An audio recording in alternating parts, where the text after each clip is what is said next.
All right, good evening, everyone. Thanks for joining us. It is Monday, July 28th, 2025, and this is a meeting of the Mayor and Council of Princeton, New Jersey. Madam Clerk, could we have the meeting statement, please? Notice of this meeting was provided in accordance with the requirements of the Open Public Meetings Act and state regulations governing public meetings, including the time, date, and location of the meeting, and clear and concise instructions to the public for accessing the meeting and making comments. In addition, the agenda and all related materials were posted electronically and made available to the public on Princeton's meeting portal in advance of the meeting. Thank you. I'll read the land acknowledgement. We gathered today on the land of the Lenni Lenape. As members of the Princeton community, we aspire to show appreciation, respect, and concern for all peoples and our environment. We honor the Lenape and other indigenous caretakers of these lands and waters, the elders who lived here before, the indigenous today, and the generations to come. Can we have roll call, please? Mr. McDonald? Ms. Perrone-Lambros? Here. Mr. Cohen? Here. Ms. Sachs? Here. Ms. Braga? Here. Mr. Newland? Here. Mayor Frida? Here. Thank you. If you're able and would like to stand and join us in the Pledge of Allegiance. I pledge allegiance to the flag of the United States of America and to the republic for which it stands, one nation, under God, indivisible, with liberty and justice for all. Thank you. All right, first up is approval of 3 sets of minutes. If someone, David, moving all through? Yes. All right, and I'm sorry, was there a second on that? Leticia's got the second. I'm sorry. Yes, but subtracting out May 27th, I wasn't in attendance. Okay. Dawn, Michelle will be abstaining on the May 27th ones. Thank you. Thank you. All right, thanks, Michelle. Any questions or comments on the minutes? All in favor, please say aye. Aye. Actually, I should have noticed there was one that I need to abstain from. Oh, sorry, please. It's from the closed session on May 6th. May 6th? Yes. Okay. Got that. Okay. I'm sorry, let's just do the all in favor with those 2 abstentions again. Aye? Say aye again. Aye. Thank you. I just want to make sure we got the abstentions. All right. Announcements and reports. Council announcements or reports? I thought we were going. We're going to do, Yep. Okay, so I'm a little out of order here, sorry. But we do have a proclamation honoring Carrie Phillip on the occasion of her retirement, so we are going to do that now, and David, as a longstanding member of the Planning Board, will read the proclamation. Thank you, Mark. A proclamation honoring Carrie Phillip on the occasion of her retirement. Whereas the municipality of Princeton is proud to recognize Carrie Phillip, Administrative Coordinator in the Department of Planning, for her dedication to public service on the occasion of her retirement. And whereas Carrie began her career with the former Township of Princeton on October 3rd, 1994, in the role of Secretary, and whereas Carrie became the Planning Department's Administrative Secretary on January 1st, 1997, and continued in that role through and after consolidation. And whereas Carrie became Administrative Coordinator for the Planning Department, as well as Secretary for the Planning Board on June 30th, 2020, during the height of the pandemic, transitioned to virtual meetings and operations, and fulfillment of third-round affordable housing obligations. And whereas Carrie continued as Board Secretary in 2021, when the Board had over 30 public meetings, in 2022 and 2023 as the Board developed a new master plan, and through 2025 when the Board adopted a 4th-round housing plan element and fair share plan. And whereas Carrie's retirement from the municipality of Princeton will be effective August 1st, 2025, and whereas Carrie has dedicated 30 years to serving the municipality of Princeton, and whereas Carrie Phillips has served the community of Princeton with pride, and upon the occasion of her retirement is deserving of recognition and the highest commendation. Now therefore be it resolved I, David Cohen, on behalf of Mark Frieda, Mayor of Princeton, and the Council of Princeton, County of Mercer, State of New Jersey, extend the municipality's humble expression of appreciation and sincerest congratulations to Carrie Phillip. We offer our best wishes for a long, happy, and healthy retirement.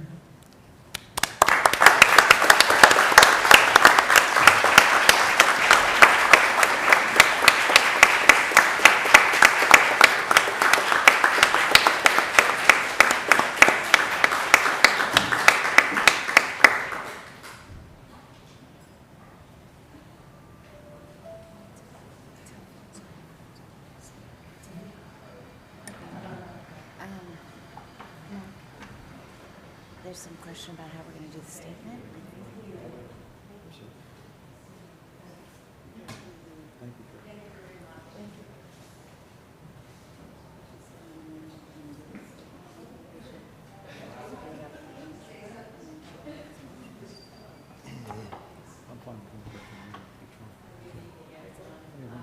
I've been with the planning office since 1994. I'm not from Princeton, but of course I love Princeton, and I've loved being a part of the community, and I've done all I could to help the people, and I hope you all are satisfied. So I am off, and thank you all for everything. Pass it on to me. I'll pass it on to you. Go Princeton. Thank you, Carrie.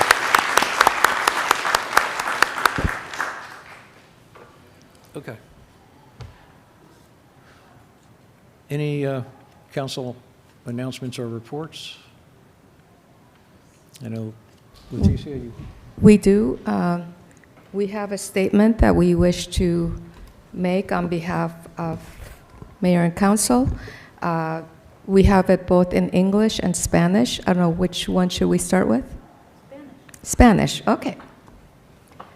Esa es una declaración del alcalde y el consejo municipal sobre la actividad de ICE que sucedió en Princeton. El jueves por la mañana, aproximadamente a las 6:45 de la mañana, el Servicio de Inmigración y Control de Aduanas de los Estados Unidos, ICE por sus siglas en inglés, detuvo a 15 personas en la calle Harrison mientras viajaban en una camioneta rumbo a su trabajo. ICE llevó a cabo esta operación sin notificar al municipio ni a la policía de Princeton. El personal y los funcionarios municipales se han puesto en contacto con los consulados correspondientes, el empleador y personas en la comunidad con conocimiento de la situación para identificar a las personas detenidas.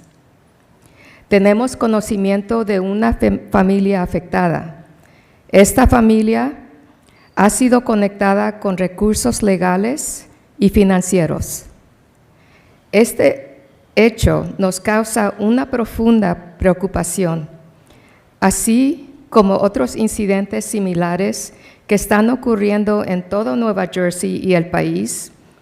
Nos solidarizamos con los afectados y sus familias, compartiendo su dolor y incertidumbre. Las acciones de ICE erosionan la confianza entre el gobierno local y las personas a quienes sirve, y fomentan el miedo, la división y la intolerancia en nuestras comunidades.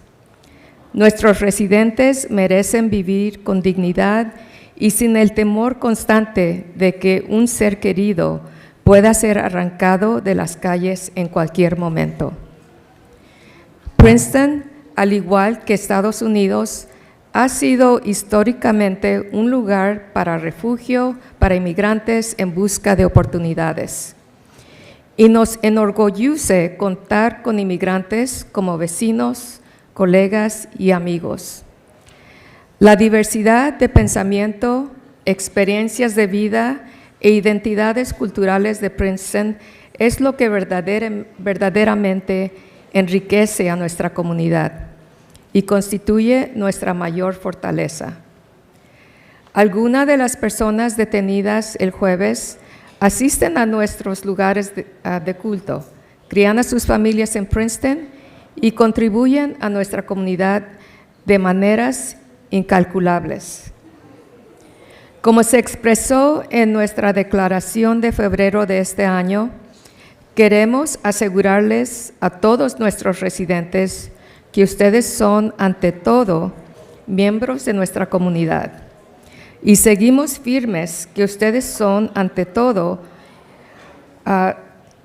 y seguirnos firmes en nuestra misión de servirles y apoyarles. Recientemente, algunas personas han solicitado al Consejo que emita una resolución oficial en apoyo de la aprobación de la Ley de Confianza para Inmigrantes, Immigrant Trust Act o ITA, una legislación que fortalece y codifica la Directiva de Confianza para Inmigrantes emitida en el 2018 por el Fiscal General, la cual ya cumple la Policía de Princeton. Los miembros del Consejo de Princeton han expresado públicamente su apoyo al ITA desde su introducción y anticipamos demostrar ese apoyo formalmente a la legislatura de manera y en el momento más eficaces.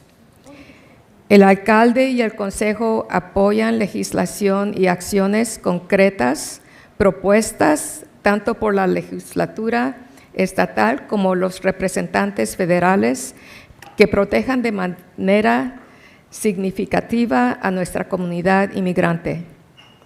Pedimos a nuestros representantes estatales y federales que trabajen con nosotros para garantizar que las protecciones constitucionales fundamentales al debido proceso y la igualdad ante la ley consagradas en nuestra Constitución y Carta de Derechos se apliquen a todas las personas sin importar su estatus migratorio. Ante el aumento de la actividad de ICE en esta área, queremos asegurarle a la comunidad que la policía de Princeton sigue comprometida a servir a todos los residentes, visitantes y negocios de Princeton. Dado que la aplicación de las leyes migratorias es una responsabilidad federal, la policía de Princeton no participará ni intervendrá con las operaciones de ICE. La autoridad de ICE prevalece sobre la de las autoridades locales en estos asuntos. Creemos que es fundamental que todos comprendan esta distinción. Por la seguridad de todos, recordamos al público que interferir con operaciones federales no solo es un delito sujeto a enjuiciamiento federal, sino que podría aumentar las tensiones y poner vidas en peligro. Princeton tiene la fortuna de contar con el Departamento de Servicios Humanos más robusto de Nueva Jersey entre los municipios de su tamaño.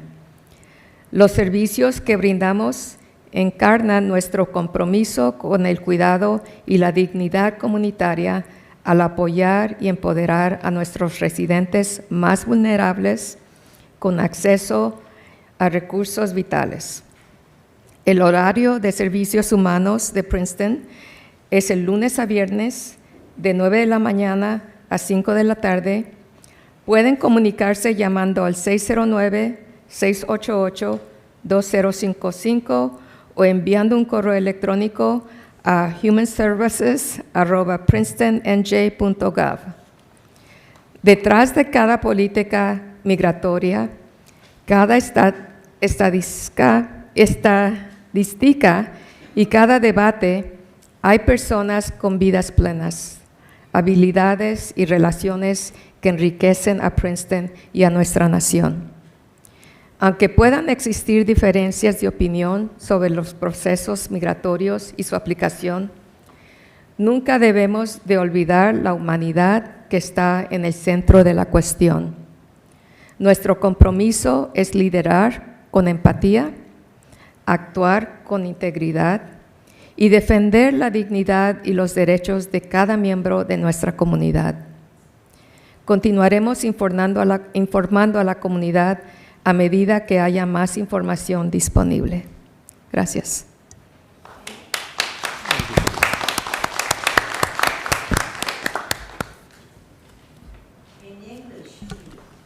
Good evening. In English, it shall be. Release date today for immediate release statement from Mayor and Council on ICE activity in Princeton. On Thursday morning at approximately 6:45 a.m., U.S. Immigration and Customs Enforcement, ICE, detained 15 individuals on Harrison Street as they traveled in a van on their way to work. ICE conducted this operation without notifying the municipality of Princeton Police, leaving the van abandoned and the detained individuals' belongings on the side of the road. Municipal staff and officials have been in contact with the relevant consulates, the employer, and individuals in the community with knowledge of the situation to ascertain the identity of the individuals detained. We know of one impacted family. This family has been connected to legal and financial resources. We are deeply troubled by this event and by similar incidents occurring throughout New Jersey and across the country. We stand in solidarity with those affected and their families, sharing in their pain and uncertainty.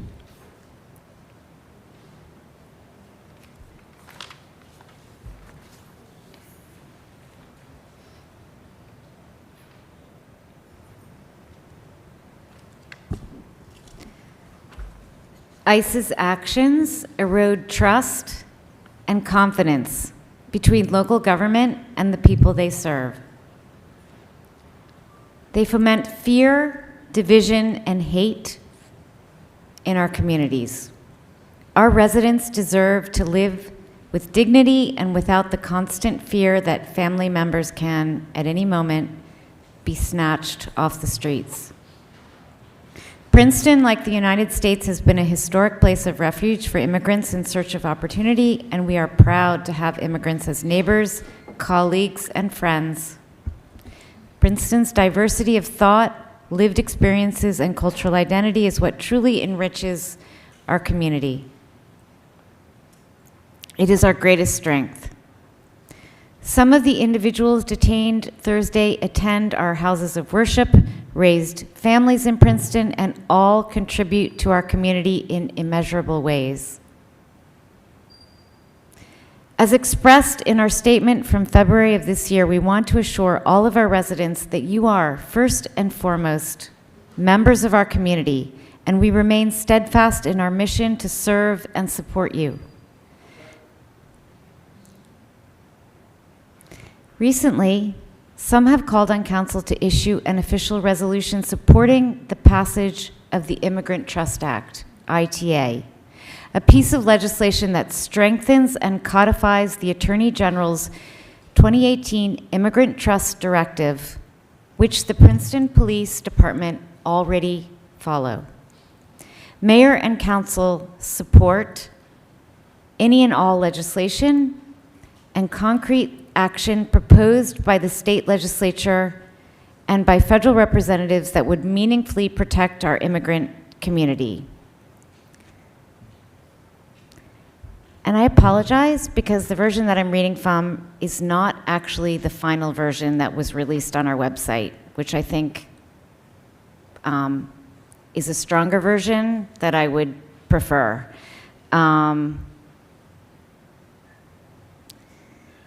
So I'm going to do my best.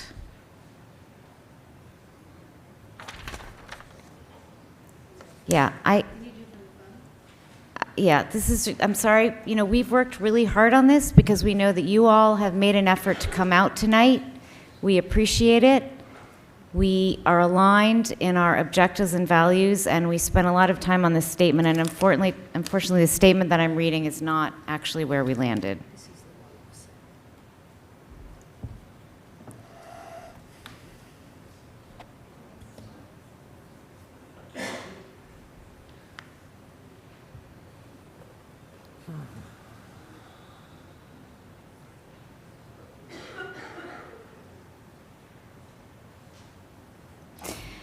Okay, so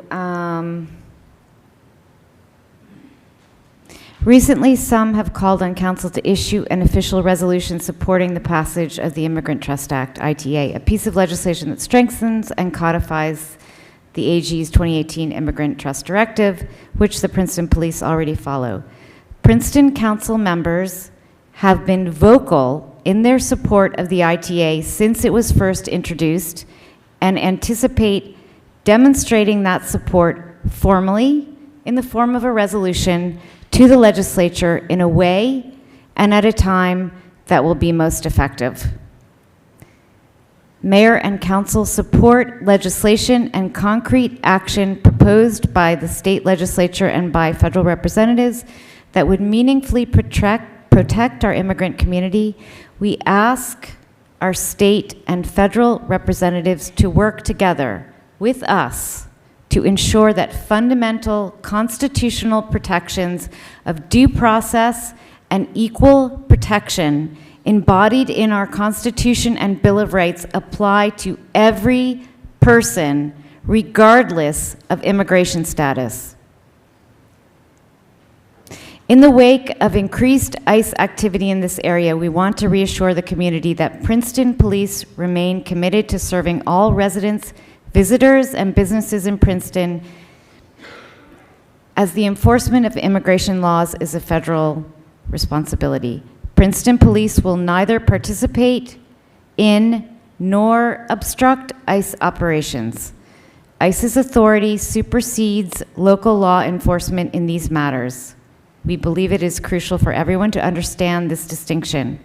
For the safety of all, we remind the public that interfering with federal operations is not only a crime subject to federal prosecution, but could escalate tensions further and endanger the lives of everyone. I'm going to pass this on. Can you read it? Yeah, trying to. Where'd you stop? Okay. Princeton is fortunate to have the most robust human services department in New Jersey for a municipality of its size.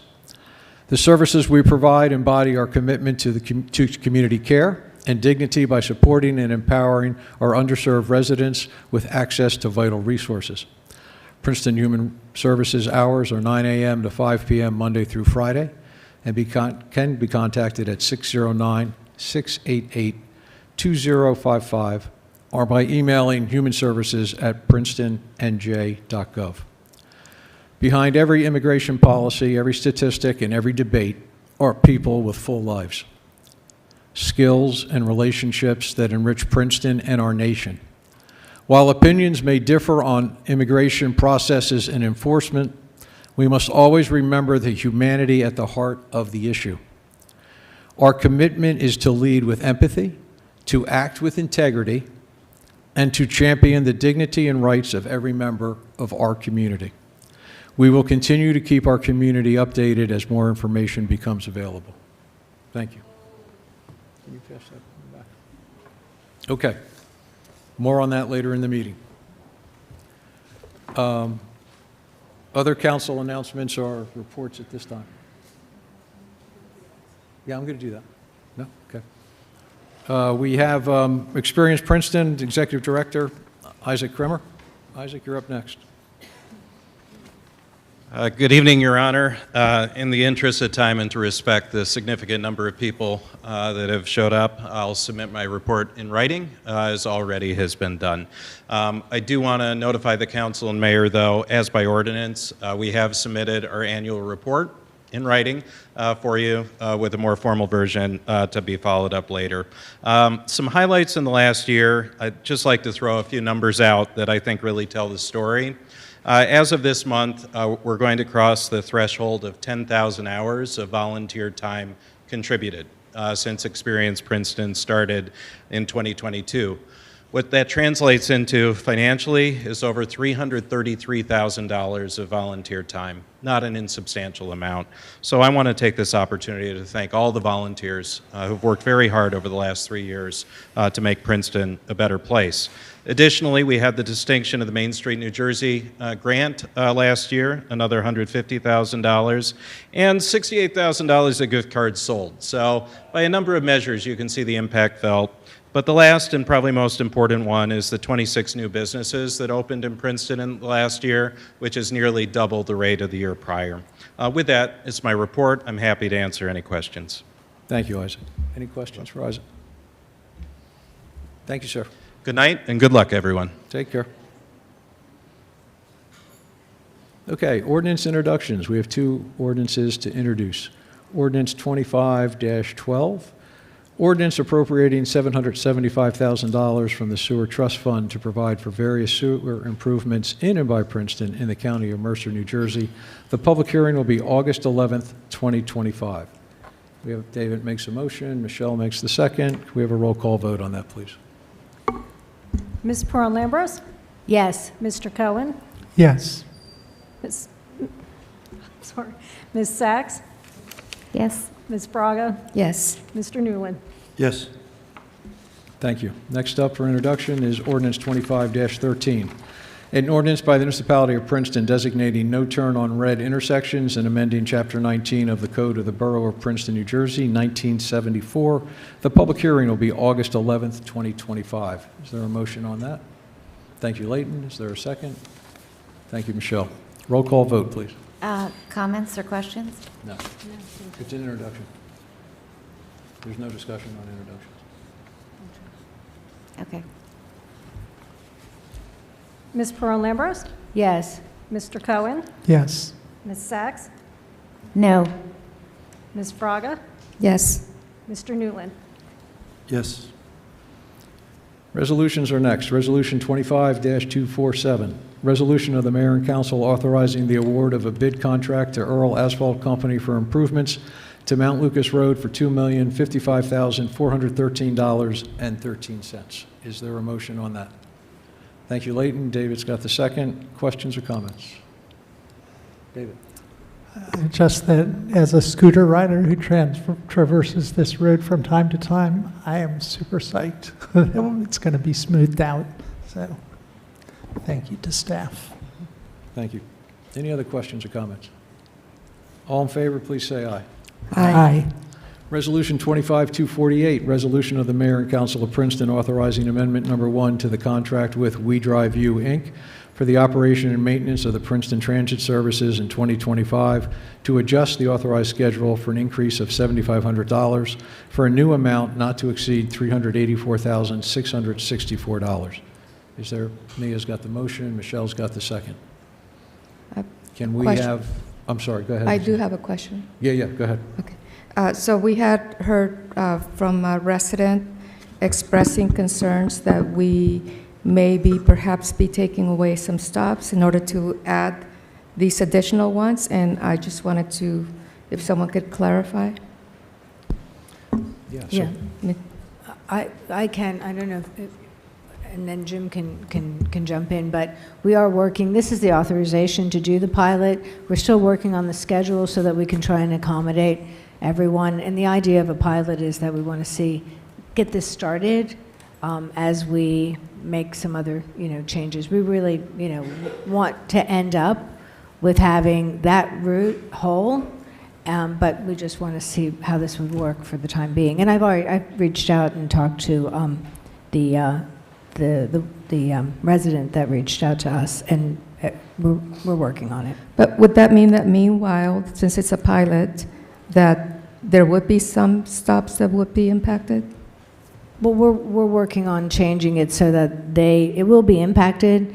The morning doesn't seem to be the concern. The afternoon was a concern, so we're trying to bring back, and Jim can talk to it a little bit more, we're trying to bring back another stop or two so that everyone would still be accommodated as much as possible. And again, it's a pilot. So this is authorizing the amount of money to spend for now, but it's not necessarily we don't have a final schedule. So we're still working with the residents to make sure everybody's trying to accommodate everybody as much as possible. So there'll be an opportunity to ensure that everyone's accommodated? Yes. Okay, thank you.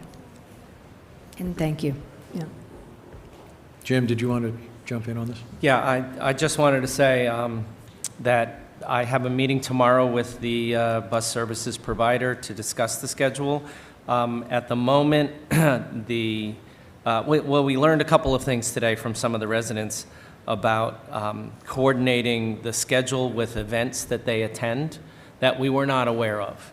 And so I'm meeting with the service provider tomorrow to discuss adjusting the schedule to help that situation and to provide a late evening schedule that will, a late evening route that will bring people back home. So it's not cast in stone yet, what's out on the street, and I hope to have something more concrete by the end of the week.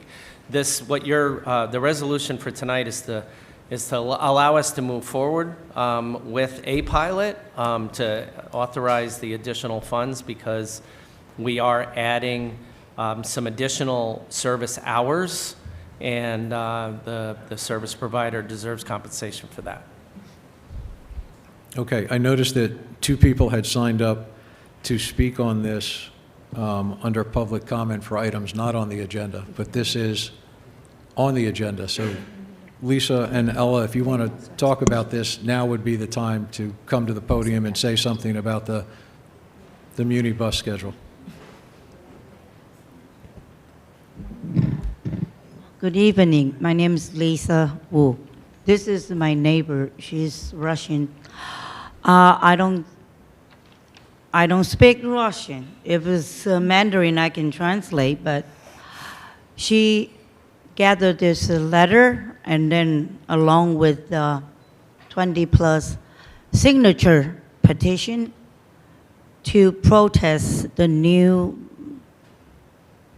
suggest Muni schedule, and compared to schedule, I found out it's a 40% cut.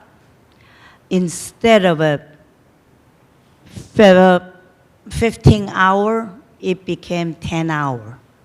From, well, less than that, I'm sorry. It's from 8:15 started and then ends at 4 p.m. Instead of an old schedule, 7:30 ends 8:30. We are senior apartment and we cannot afford it, not have a transportation. On the other hand, I do have a vehicle. I drive the car, but a lot of 80 years old, 90 years old, they don't have a transportation. So I also heard this afternoon say that the whole new schedule was a hoax, and I don't understand how that can be, making a joke on the senior. So I need to find out if, and also somebody say it's going to delay 1 month, and I need to verify. So we have more time to resolve that. So I need to learn that altogether. And she showed me the YMCA exercise schedule.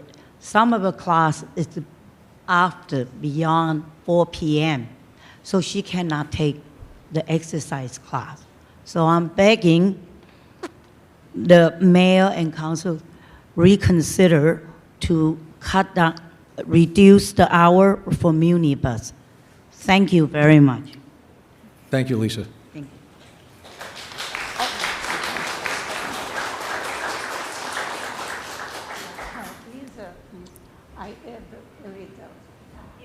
you.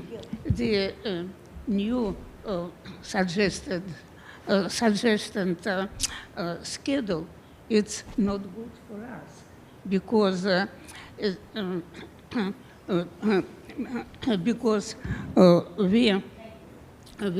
we can have opportunity to be in Princeton after 4 p.m., not only morning. And today I meet to James Parcel and Diana Stockton, and we're speaking about this schedule. And I showed them that we have in YMCA the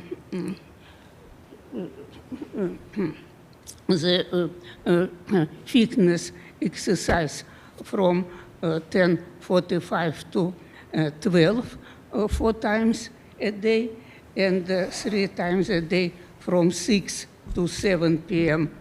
Tuesday, and from 5 to 6:10 p.m. Thursday, and Saturday. And I receive interesting and strange answer today for my letter, where written that we can use $3 service if we need to be in Princeton after 4 p.m. But one way and return it's $6. And it's need order in advance. But the parking in Princeton station is $7 a day, or if you work all week, it's $2,094 per quarter dollars. That only $4 per day. It's lesser than suggestion for us, and I was.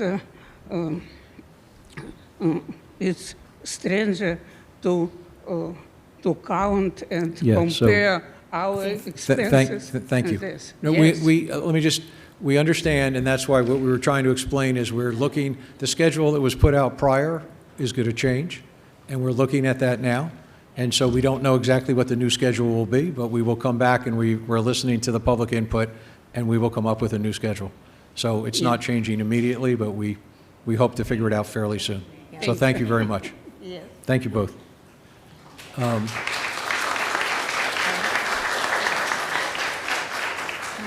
right. Were there other questions up here? Can I'm I- sorry. yeah, let me, go ahead, Leighton, you go first, and I want to make one other comment. Go ahead. But Leighton had his Thank hand you, up Mayor. first. I appreciate the information that we've received and the move going forward. However, like Letitia, I have some concern about moving forward with this ordinance. I have concern about moving forward with the ordinance because I'm not sure that there will be no negative impact on some of our most vulnerable residents that live in affordable housing, Elm Court, Bun Drive, completely around the circuit.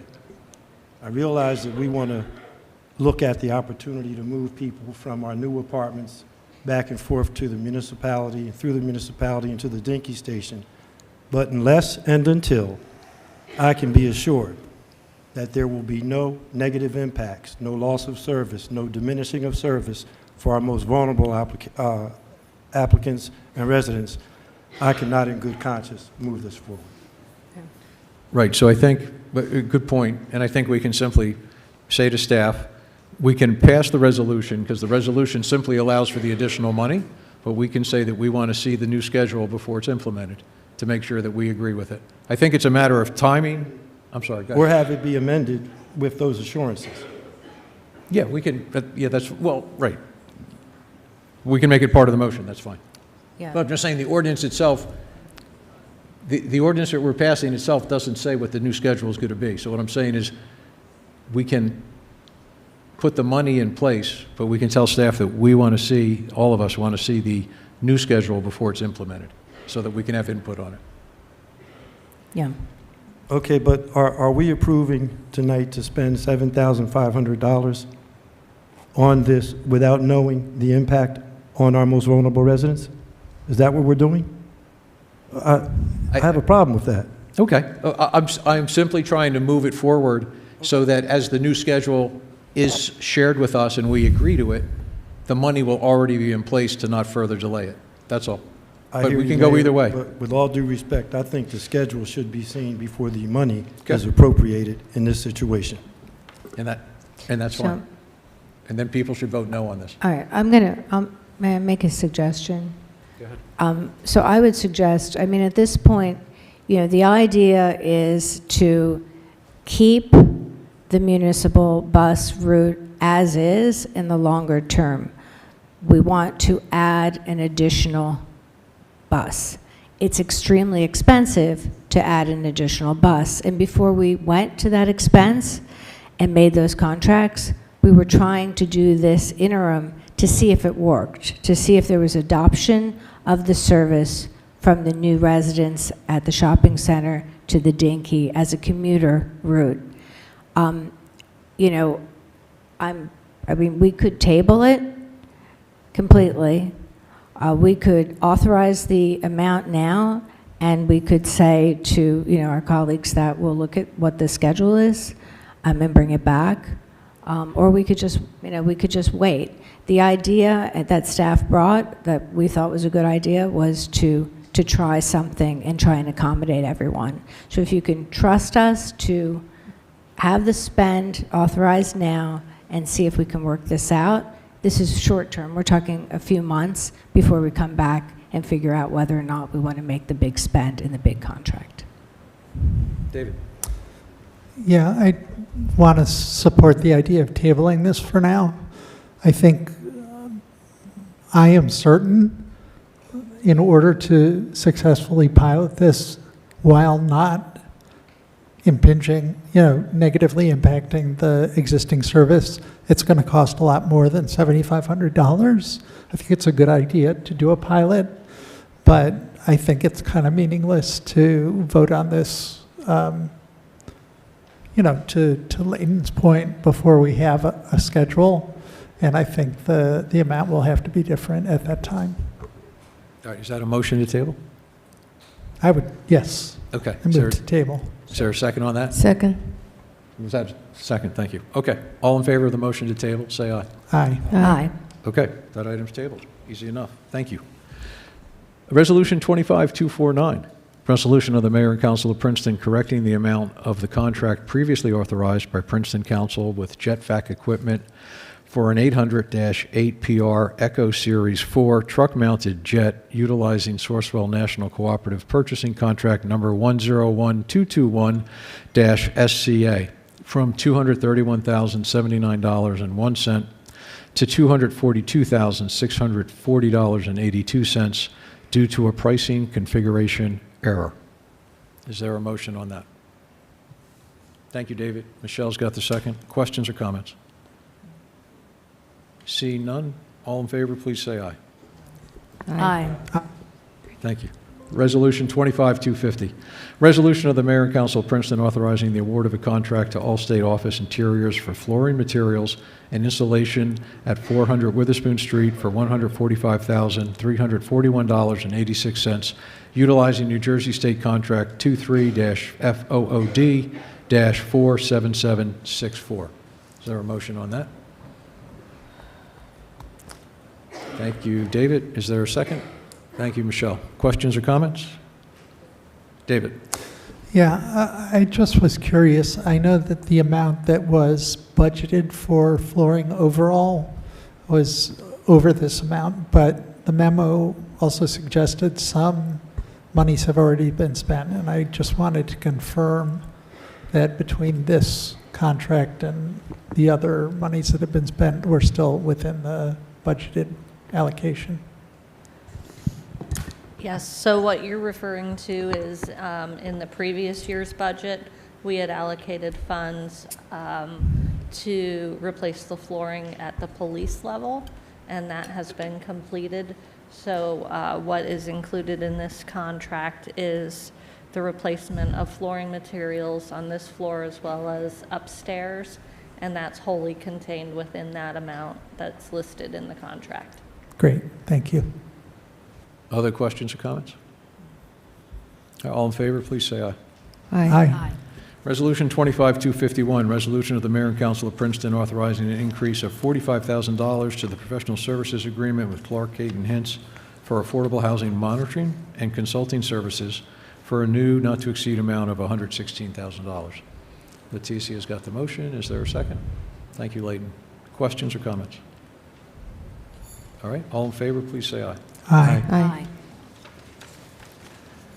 Resolution 25-252, resolution of the Mayor and Council of the Municipality of Princeton authorizing the execution of a letter of intent with McCarter Theater Company, a New Jersey nonprofit corporation, for the sale and purchase of a portion of the property located at 101 Walnut Street, Princeton, and designated as Block 31.01, Lot 105 on the municipal tax maps. Leticia's got the motion, Mia's got the second. Questions and comments? All right, somebody's got to explain this. I think we have a representative from McCarter here to just give a minute explanation, if that's okay. And before we go to that, Mayor, could the record please reflect that I've recused myself on this matter? The attorney is Trishka Cecile, the municipal attorney, is recusing from this matter. Martin? You don't need to bring your attorney with you. He's very kind to the company for added support. Good evening. I'm Martin Miller, Executive Director for McCarter Theater Center. I'm joined here tonight by Sarah Rasmussen, Artistic Director for McCarter, Brooke Bertzel, Director of Education, and by Zoom by Daniela Bonafede Chabra, our Board President. So thank you so much for your time this evening on when there's so much to talk about tonight, and for your responsiveness in helping us submit a competitive proposal to the state's Cultural Arts Facilities Expansion Program. It is a rare, one-of-a-kind opportunity to potentially bring in some meaningful outside funds to invest in our arts, culture, and education infrastructure here in Princeton. Even though the deadline came unexpectedly fast, and I think we'd all prefer if we had a little more time to bring things together, we just couldn't let the chance pass to at least throw our hat in the ring. So I know I speak for a lot of us at McCarter when I say how much we miss the presence of the choir college on the former Westminster campus. We're grateful, though, that the town's invested in helping make sure that its future use serves the broader community. We're looking forward to joining in the public conversations about plans for the use of that site, and would love to help activate it with community-facing education and arts programs for the long term.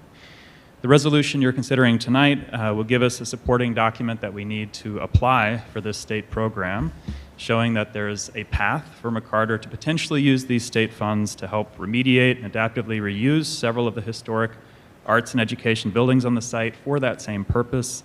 It's of course not binding, but it does create an exciting future option for both the company and the town to consider. And if we're lucky enough to have tax credits awarded, we'd then have a year to participate in the town's planning process for the campus and to come up with a site plan to submit for the council's review and public comment. So with your support, hopefully we may have a successful application to make to the state program, bring some of these funds into Princeton, and thank you so much for your consideration. Thank you. Thank you.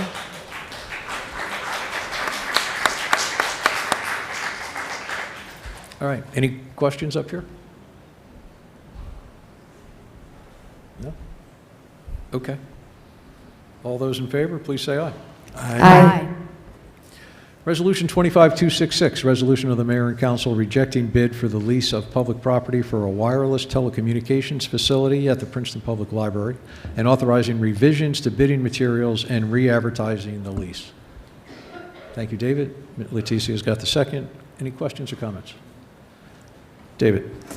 Yeah, I just want to thank staff. This has been actually a very long and torturous process to try and get the right specifications for this to respect the design of the existing library building. And staff has been really helpful in making sure that happens. So I see this as just one more step in trying to make sure that the design is exactly right and the solution works for the library and for the town. Thank you. Any other questions or comments? All in favor, please say aye. Aye. Next up is the consent agenda, which is 13 items of a very routine nature. If someone wants to move them in block, unless anyone wants discussion on any of those. Leticia is moving them in block. Layton's got the second. All in favor, please say aye. Aye. Okay. Next up is public comments for items not on the agenda. Now, there were people that had signed up. So,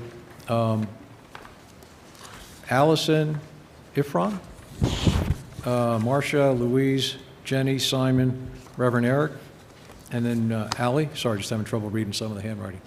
Let me just, before you start, sorry. So as people come up, we'd love to hear your name. You don't have to give us your street address, but it'd be great to hear what town you live in. And there's a 3-minute timer. There's a lot of people here, and I am sorry, but as I did last time, when we hit the 3-minute mark, I am going to interrupt people and stop them, just to be fair to everybody else.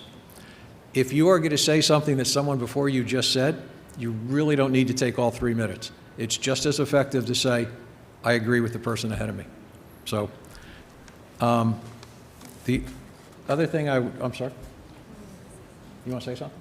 Let me just, I just want to, I am discouraged by hearing comments that we do nothing, or we do very little to support the immigrant community within our community.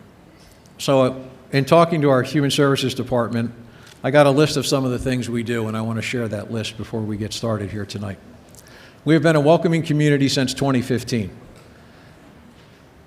We've been serving as a designated welcome community to foster inclusion and belonging for immigrants.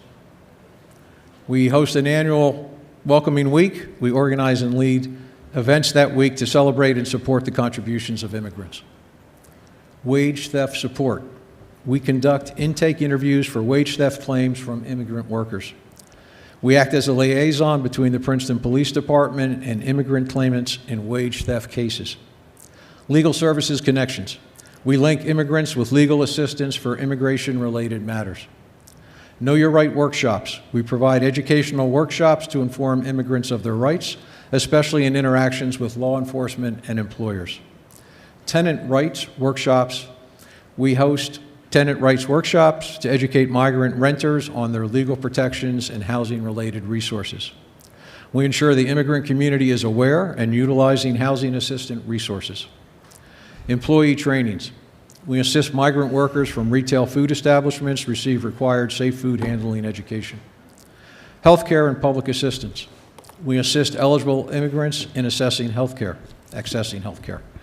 Coverage, immunizations, the WIC program, and other forms of public assistance such as food stamps, NJ SNAP, cash assistance, etc. We provide primary medical home for all uninsured and underinsured residents regardless of immigration status. We provide free primary care services necessary for K through 12 enrollment. Through CDBG funding, we provide free vision and dental care for immigrants. Access to essential services. We connect immigrants to behavioral health resources, food pantries, and assistance with obtaining identification cards. We have proactive outreach, where we assist with individuals and family safety plans. We collaborate with Catholic Charities, LALDEF, and the New Jersey Office of New Americans to bring services directly into the community. We have ongoing communication and resource sharing. We maintain a chat group with immigrant community members to actively share timely updates, resources, and opportunities. We do not collect data on immigration status. I just want to make sure people know that we do things. Having said that, welcome, and please start us off. Thank you, Mayor. My name is Allison. I'm from Franklin Park. I've listened to your statement, and I'm asking you to give all of the speakers behind me the attention and respect that we just gave you. That being said, I am speaking here again because your reluctance to sign the Immigrant Trust Act resolution did absolutely nothing to keep Princeton off ICE's radar. However, your lack of support did result in the following for your constituents. Your neighbors are not contacting the police and emergencies because there is no promise that the Princeton Police Department is not working with ICE, and they are not seeking medical care because there has been no promise that their personal information will not be turned over to the government for tracking purposes.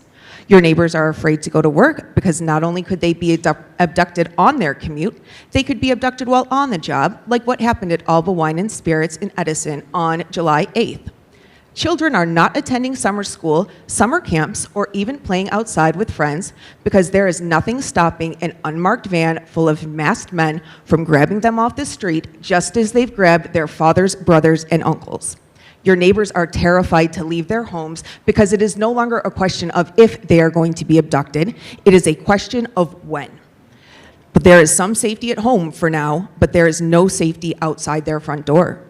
Have you been to Delaney Hall? I have many times. I've seen caravans full of men and women in shackles, hands and faces pressed to tinted windows in hopes that anyone sees them, driven through gates lined with barbed wire and those same masked men, past family members from infants to grandparents, lined up waiting for hours in the hot, humid sun on scorching blacktop with nowhere to sit, no shade, and no water in hopes they are early enough to get one of only 15 slots per unit per day to visit their loved one. And the fates of their loved ones, the stories are true. They are not receiving 3 nutritious meals a day. They are not receiving medical care. They are overcrowded, and the facilities are understaffed. And all of these people who have been detained, they're being told that if they don't like it, they can sign papers to self-deport. The cruelty is the point. This is what your friends and neighbors who elected you to these positions are facing. This is real. The Union County Commissioners just resolved on Thursday to include language barring any for-profit prison corporation from submitting a proposal for use of the Union County Jail. These words matter very, very much. The least you can do is sign the Immigrant Trust Act resolution. If you are truly in agreement with what is being requested, stop wasting everybody's time and sign the resolution. It may not be important to you, but it very clearly is important to many members of your community. Thank you.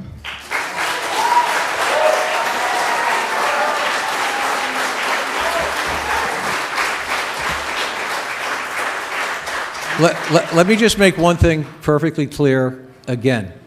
Our police do nothing in connection with ICE. Our police do not work with ICE. In fact, the State Attorney General has issued a directive that no police department in New Jersey can work with ICE on immigration matters. So I want to make it perfectly clear. The Princeton Police Department does not help in any way, shape, or form ICE do anything related to immigration. We do not help them find people. We do not help them grab people. We do not agree that that is a good thing to be done either. So I just want to make it really clear. Our police do not do that. Anyway, the resolution, fine, anyway, please go ahead. Again, if you could just say your name and where you're Mark, from. I'm sorry, could I say something? Yeah. So I just want to make clear that the statement that we read and that we issued tonight made clear that we have been working for some months on drafts of the resolution. There is support from council for the resolution.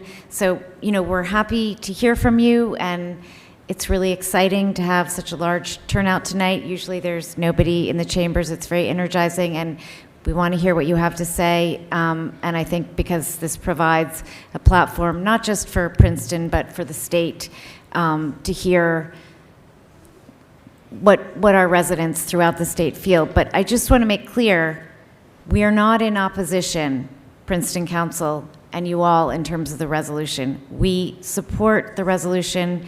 We plan to deliver it to the legislature at a time that is most effective, but we're also happy to hear from all of you why you think the Immigrant Trust Act is important. So, anyway, please. Hello, good afternoon, City Council. My name is Arlene Flores, and I've been a resident of Princeton for 24 years now. I want to bring to light that you guys all only recognize the 15 people that were detained Thursday morning, when it's actually 16 if you include the one person that was detained Wednesday morning outside of Lupita Groceries. I am here today to speak on behalf of a neighbor whose uncle was grabbed by ICE in the raid on Thursday morning. My uncle was abducted by ICE last Thursday morning. He worked at a landscaping company when he was on his way to work, just like any other morning. My uncle was a humble, responsible, hardworking man. He worked 3 jobs in a landscaping company, at IVN, and Alchemist and Barista.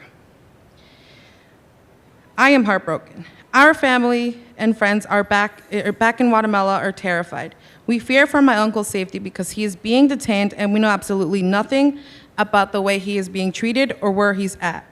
We do not even know if he's being fed. We have heard countless stories of inhumane treatment in detention centers. The uncertainty is torture for us. And we do not even know how we will pay rent for this month without my uncle's financial support. This is a traumatic experience for my uncle and for our entire family. We are suffering because our family is being torn apart. Families are very traumatized after what happened Thursday morning. They're scared to come and speak for themselves. They are scared of coming here and being detained outside, just like someone was about a year ago. He came for a court hearing for a traffic ticket and was detained by ICE in your parking lot. So now I ask you, what will you do to support these affected families? And what will you do to help keep the community safe? That's it. Thank you. Thank you.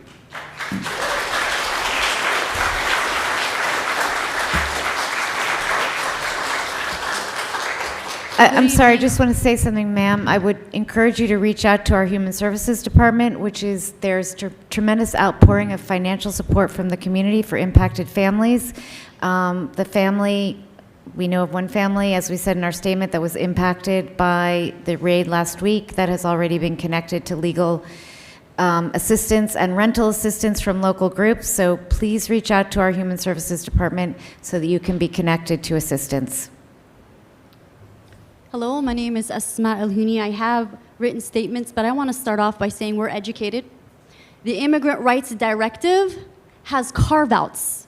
The Immigrant Trust Act takes care of those carve-outs. That's what we're asking you to pass, a resolution in support of the Immigrant Trust Act, all right? I want to say, I'm not surprised, but I am angry, because on July 14th, I stood before all of you and I told you, Mayor Frida, that on June 23rd, you told everyone here that you have a plan. Shame on every single one of you. You said you have a plan. You know what to do when Immigration Customs Enforcement comes to our town. On July 14th, I stood before you and I told you, what's that plan? Because I don't know that plan. The immigrants I asked, they don't know that plan. I said, sit with us and let's talk about a safety plan for our community. And you didn't even address it. Shame on all of you. This is not okay. On July 23rd, somebody was picked up. They called our rapid response line. A group of us came out. Mayor Frida, I called your office. I talked to your secretary. She took my name. She took my number. Nothing from you. Silence. The next day, 15 people going to work, just like all of us. Abducted, where are you? Where are you? Why can't you talk to the community that's grassroots, that's connected to the community? This is a shame. The Immigrant Trust Act resolution is the floor. You need to sit with us and create a safety plan for all the community. And then, why are we, Resistencia, supporting the family? Where the hell are you? Why aren't you getting them lawyers? Why do we have to do all the work? You're not leaders. Shame on every single one of you.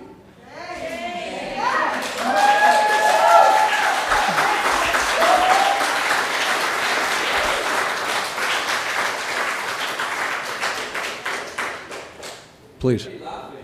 I'm not laughing, I'm shaking my head.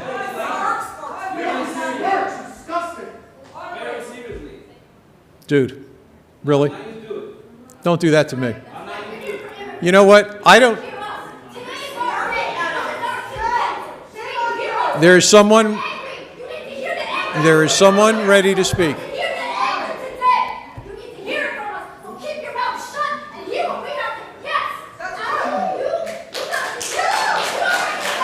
You need to stop. Can I say something, please? You need to stop. Excuse me. Can I? Stop. Miss, We are trying Miss, to listen to everyone Miss, here. Would you Miss. stop interrupting? You need to be quiet.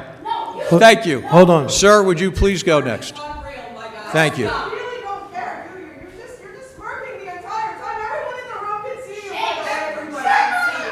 Sir.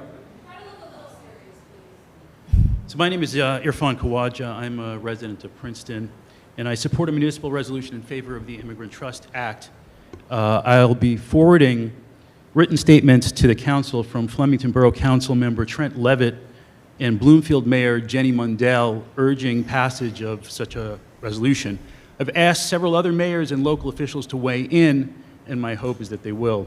But I wanted to weigh in myself on one objection that I've heard to the idea of a resolution. So I don't know the extent to which this is still in play, but I thought I would address it anyway. So an item in the July 15 issue of Town Topics ascribes to some members of the council the view that passing the resolution might bring unwanted attention to the town, making it more of a target for ICE. I don't see the merit in this objection. So about a dozen municipalities have passed resolutions of this kind. I haven't done a fully scientific study of all of them, but I've studied them in an informal way, and I'm not aware of any evidence that says that passage of a resolution makes a town more of a target for ICE. If the council thinks otherwise, I would invite it to explain itself. Obviously, ICE doesn't need passage of a resolution to know that Princeton is an inviting target. We've already seen that this past week. But if the idea is that the passage of a resolution will invite retaliation, I would say this. First, this prediction has not been borne out in the smaller towns that have passed resolutions. Bloomfield, Madison, Flemington, Morristown, all of which have demographic profiles relatively similar to Princeton, at least more so than other towns, have not seen an uptick in raids. It has been borne out by the larger cities that have passed resolutions like Patterson and Newark, but there's an obvious alternate hypothesis there, which is that they're big cities with a lot of targets. It seems to me the best predictor of ICE's behavior is the number of viable targets for detention and removal that they can get to. ICE operates by quotas. It's driven by numbers, not by the presence of municipal resolutions. So the premise of the council's objection is that a resolution signals defiance, and defiance invites unwanted attention. But it seems to me equally plausible to say that failure to pass a resolution signals timidity, and timidity invites aggression. The question then becomes, which signal would you rather send? Defiance or timidity? Unfortunately, those are the only two signals you can send, and you have to choose which. Thank you.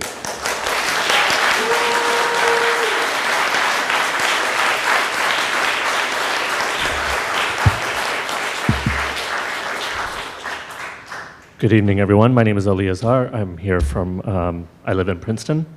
My name is Ali. I am the New Jersey organizing manager at Engage Action, a Muslim American political advocacy organization dedicated to promoting a pluralistic democracy and fighting for human rights for all. I stand before you today in partnership with Resistencia to ask you to vote yes and finally pass the ITA resolution right here in Princeton. The ITA resolution is both a personal and professional priority. As a Princetonian, a Muslim American advocate, and a child of an immigrant family that has lived here for 25 years, I'm asking you to do the right thing. The most recent ICE raid here in Princeton, where 15 people were abducted, underlines the dire need for this resolution and for you as the town council to stand unequivocally with your immigrant neighbors and constituents. You have a unique opportunity to pass this resolution and make it crystal clear that Princeton stands for immigrant justice and will protect the immigrant workers that call this town their home. ICE raids will continue to get worse and worse. This is not an issue that Princeton can just brush under the rug or wait until the right time, as your statement says. ICE raids have directly impacted the Muslim community around the country. Mahmoud Khalil, Rumeysa Ozturk, Mohsen Madawi have all been detained. Your own students here in Princeton University have been doxxed, many of them on student visas. Right here in New Jersey, in Haddon Township, Amine and Chalal Amanat and her husband were unlawfully detained by ICE. Although her husband was eventually released, Amine spent 10 days in ICE detention despite the fact that they were both lawfully allowed to be in the country. Princeton is home to a thriving Muslim community. In fact, I am sure many of you have been to the Muslim Center of Greater Princeton Mosque right down the street. The Princeton Muslim community is almost entirely made up of people who immigrated to this country, work hard, believe in the American dream, and plant roots and start families. Passing the ITA resolution would mean standing with the larger immigrant community, making sure that Princeton is a safe haven for everyone, and resisting the escalating fascism that we are seeing from the federal government. Again, I urge you to please pass the resolution and do the right thing. And I just want to quote something, and I have a question for you, Mr. Mayor, and the town council. Your statement says, Princeton council members have been vocal in their support of the ITA since it was first introduced and anticipate demonstrating that support formally to the legislator in a way and at a time that would be most effective. So I'm curious to know, when exactly is that time when you plan on formally supporting this legislation? So I'd like to answer that. We have reached out to the sponsors of the bill. Sorry, did you? This is his time. Oh, he asked a question. He asked us a question. He asked a question. Did you want me to answer the question? Yes. So we reached out to the sponsors of the bill and to the state legislature to find when would be the most effective time to deliver a resolution to the state legislature, and we were told that August in the middle of the summer is tree falls in the forest scenario, that the most effective time would be when the legislatures are fully back in session after the summer and we're getting closer to lame duck, and that's when this would have the most effectiveness. But I just want to say, and we want to hear what you have to say, but we have, if it wasn't clear in our statement, we intend to pass a resolution and deliver it to the legislature, but we do want it to have maximum impact in terms of how we say it and the timing in which we deliver it, especially since you all have taken the time to come and advocate for it. But I think it would also be useful for us to hear from you, once Princeton passes the resolution, what you anticipate, how we can help you, and what you anticipate happening in the fall, because it's a very short time frame before feedback. lame I duck. think it's very crucial that you communicate to Assembly leadership that we're very frustrated when we see, for example, on Thursday, many of us were in Trenton for 8.5 hours because the state Assembly speaker and leadership in the state legislature chose to hold an emergency committee session to hear the IRA anti-Semitism bill, which would pretty much crack down on our free speech rights, while they're completely ignoring the Immigration Trust Act, which many people in this room and countless people across the state have been advocating for over a year. So it's really a question of what is the state legislature prioritizing. The IRA anti-Semitism bill, which really cracks down and would make retaliation and doxing, particularly of students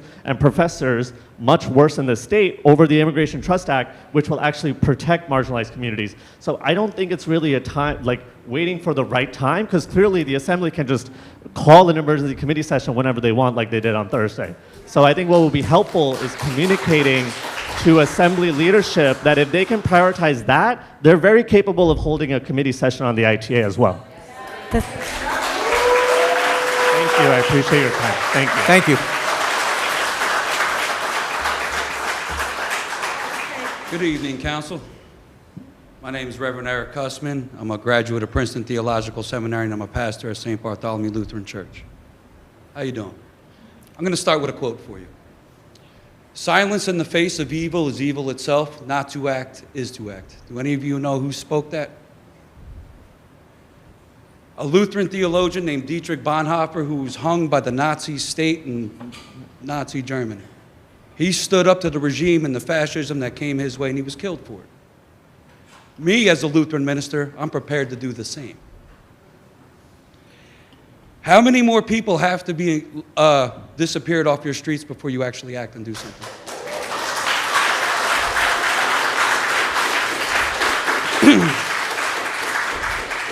Unmarked vans, men wearing masks, people getting shipped off the floor into dungeons.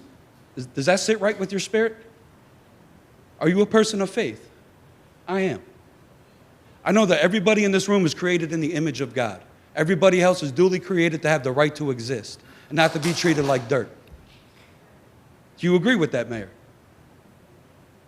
No answer is a good answer, I guess, right? It's your time. Keep going. I know. So I see families not even get a chance to kiss loved ones goodbye, being grabbed by these masked agents, shoved into vans and cars, and just straight disappeared from our communities.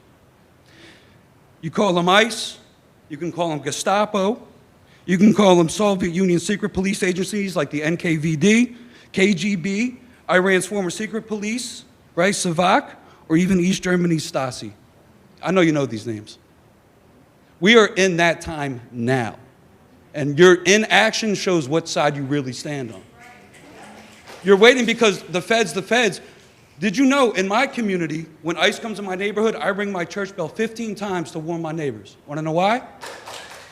Because Lutheran churches in World War II Nazi Germany, when the SS came to arrest the Jews, the churches rang their bells to warn people.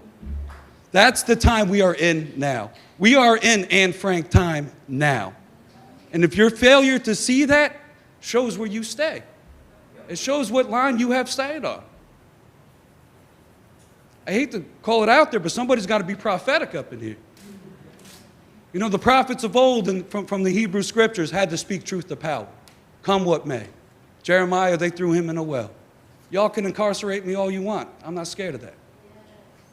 I will continue to come here every meeting you have and let you know that you're wrong. Stand on the side of humanity and stand on the side of justice. Stop dragging your feet and stand up against this tyrant, this neo-Adolf Hitler named Donald Trump. Thank you.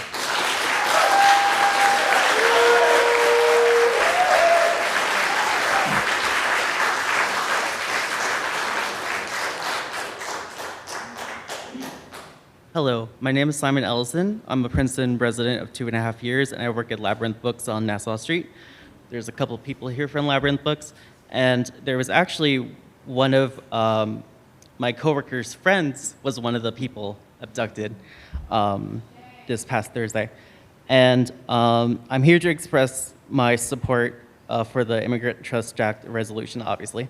I was horrified to hear the fucking tragedy that 15 human beings were baselessly abducted by ICE from the town I call my own home.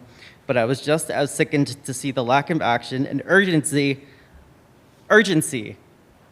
from those meant to protect and serve us. We are your constituents, regardless of immigration status, and you are obligated to listen to our concerns for creating a safe and equitable environment for our most vulnerable.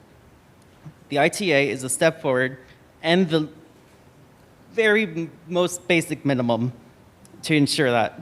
This is a matter of utmost urgency. I don't think you're getting the urgency that this could happen tomorrow again. This could happen 2 days from now. It's gonna keep fucking happening.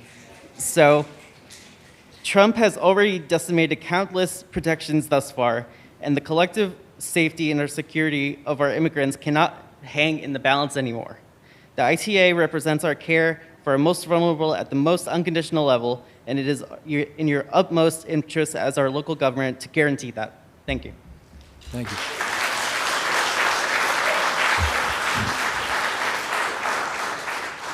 Hello. Oh, hey.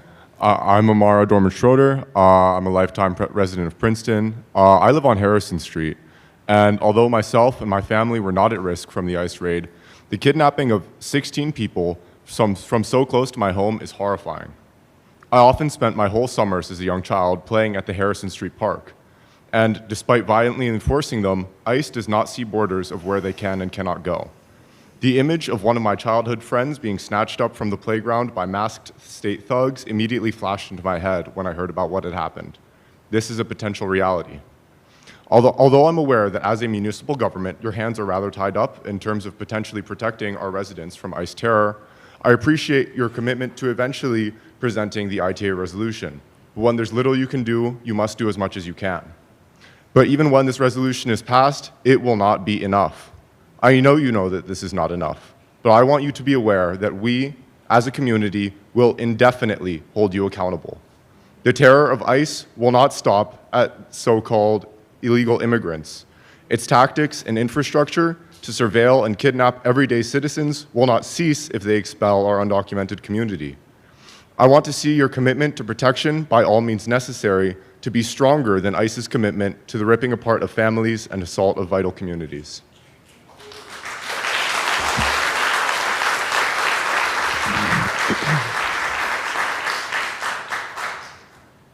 Hello, my name is Ayel Leahy, and I live here in Princeton. I've been here for 2 years, and action is about the only message and the only thing worth talking about right now.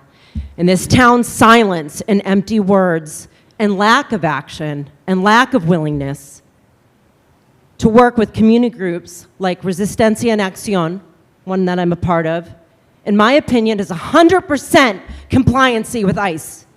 100%. Mr. Mayor, you and your council heard from us, and we asked you for protection for our immigrant friends and families. And now I stand here in front of you exactly 14 days later to let you know that last week, my next door neighbor, who was on the way to mow the lawn of many of the residents of this town, was the driver in the van of 15 people that were kidnapped by ICE. I was out gardening with his granddaughter earlier before this week, and I saw him the day before. I was out on town watch when I heard the news and was completely gutted, because I know there's nothing I can do. And I literally stood here before you with everyone else pleading that you do something. And the daughters and the minors, they can't go to visit the dad on their own, so they called to see if I could go with him. It's sickening. Your department's robust communication plan was one Instagram story that expired in 24 hours and a Facebook post that first stated 5 people were taken. If you had called and asked any of us who've been talking to you, we could have sorted out at least the numbers for you. So you would have missed that huge human capital detail of how many brown bodies were kidnapped if you were talking to the civil rights leaders in this community. Most of us are doing the civil rights work as volunteers. This is your paid job to provide leadership to keep this community safe. All of the communications from you, Mayor, have focused on how the town is not responsible. What kind of leadership would do that? 101 leadership is that we take responsibility. My upstairs neighbors and I got together to talk about how we could help the family and cook. And then they tell me their church services on Witherspoon Presbyterian Church have been canceled. So they can't go to church anymore. So should I tell my Guatemalan church-going vegan neighbor, who won't even eat meat because he's not into harm, that, you know what? Mr. Mayor Mark Frieda said it's not his fault. You know, he just didn't know. He just couldn't do anything. ICE couldn't just, it wasn't us, it was ICE. Thank you. So instead of taking the time and the Thank energy you. to meet with the local leaders and make a plan that centers the experiences of the people in the Latino community, you want to focus on, well, we didn't know. Thank you for Do thank you. better!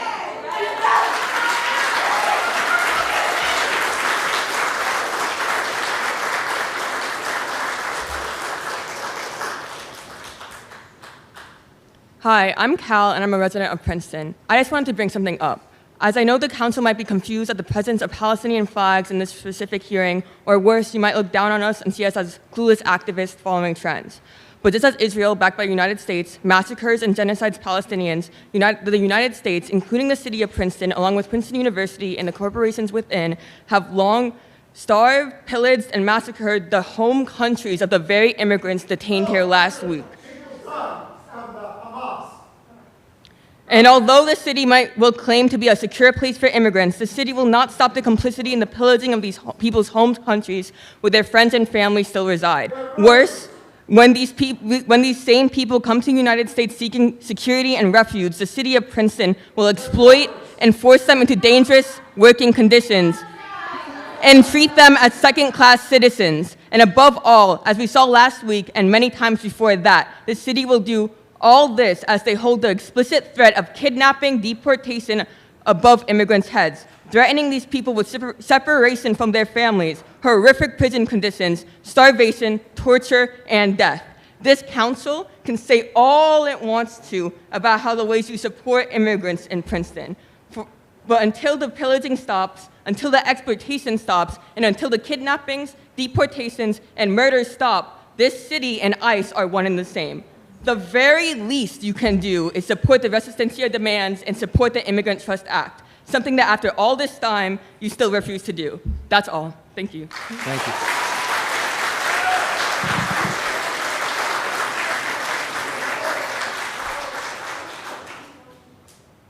Hi. My name is Louise Walpin. I'm a member of the local chapter of Indivisible Princeton and co-leader of Wayden, New Jersey, a statewide Indivisible chapter. Safety, family values, dignity, humanity, justice. These are values all in this room probably agree upon. At the New Kings rally, Mayor Frieda led us in a chant, love not hate makes America great. So true. Yet ICE is coming into our communities, your municipality, and disappearing people. They're tearing apart families, creating unsafe, inhumane, and unjust environments for us all. They're violating constitutional rights and fomenting hate in Princeton. Why are they doing this? Because the fascist White House regime has mandated that 3,000 immigrants be abducted per week with a goal of 1 million per year. Princetonians are afraid to leave their homes, send their kids to school, go to work. I don't know about you, but I don't want to live under that cloak of fear, and no one should have to. As Senator Zwicker said, quote, "It is deeply troubling that ICE appears to be using personal data to track individuals' routines and locations, amplifying the need to pass the Immigration Trust Act. This blatant assault on civil rights and human dignity must stop now," unquote. On behalf of myself and the 5,000 plus members of Indivisible Princeton and Wayden, New Jersey, I echo Senator Zwicker's sentiments. I'm demanding that the Princeton Township Council be brave and work to end these atrocities. Make Princeton and all of New Jersey a place we can be proud to live in. The real villain in this story is ICE, not the people working to make a better life for themselves and their families. You say you will demonstrate your support for the ITA when the time is right? Well, the time is right now. You are asking the legislature, which has been incredibly spineless in terms of defending immigrants, as to when is the right time? Listen to the people here who are being affected. Defend them, as is your job as elected officials. Sign the resolution demanding the New Jersey State Legislature pass the Immigrant Trust Act now. Coordinate with local grassroots immigrant rights organizations in Princeton. They're trusted members of the community. Follow their lead as they know firsthand what immigrant families need. Commit municipal resources to support families, your constituents, who have been directly impacted by ICE's heinous acts. As historian Heather Cox Richardson recently said, rights are not a la carte. The values we espouse must be applied equally to all who live here. Please sign the Immigrant Trust Resolution now. Thank you.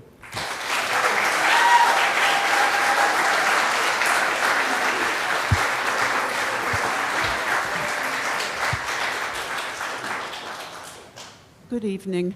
I'm Marcia Shapiro. I'm here as a representative of Indivisible, as a mother and as a grandmother. I can't begin to imagine what it must be like to have a loved one abducted, detained, seized. How does this happen? Princeton is important to me for many reasons, including my practice is located here. I have clients and friends who are deeply affected or feel that they can be deeply affected by what's going on. I am worried they're not safe. Will they be abducted by ICE tomorrow? Could be. I have a friend who delivers Meals on Wheels to those who need that very needed service. And he was telling me that the woman who cooks those very meals is petrified to open the shade in her house, open the door. She's petrified because she knows very well what could happen. This woman cooks for those who are less fortunate than she is. And she can't even get out of her house. Will she be abducted tomorrow, the next day, next week? Could be. Last week's 15 families, originally reported as 5, were torn apart, devastated, and will be for decades. Their neighbors no longer worry if they'll be abducted by ICE, but when. There are so many people like them, like my friends, like my clients, like my neighbors. So I'm here to demand, A, that the city collaborates with Resistencia to work out a plan of action to prevent such abductions and offer remedies when they occur. Actually, I wrote if, but it's when they occur. Princeton should be contacting, sorry about that, trusted community leaders with deep ties to the immigrant families to help share information and offer support, not just words. I'm demanding that you create a community trust fund and allocate fiscal and legal resources to impacted families. That's what they need.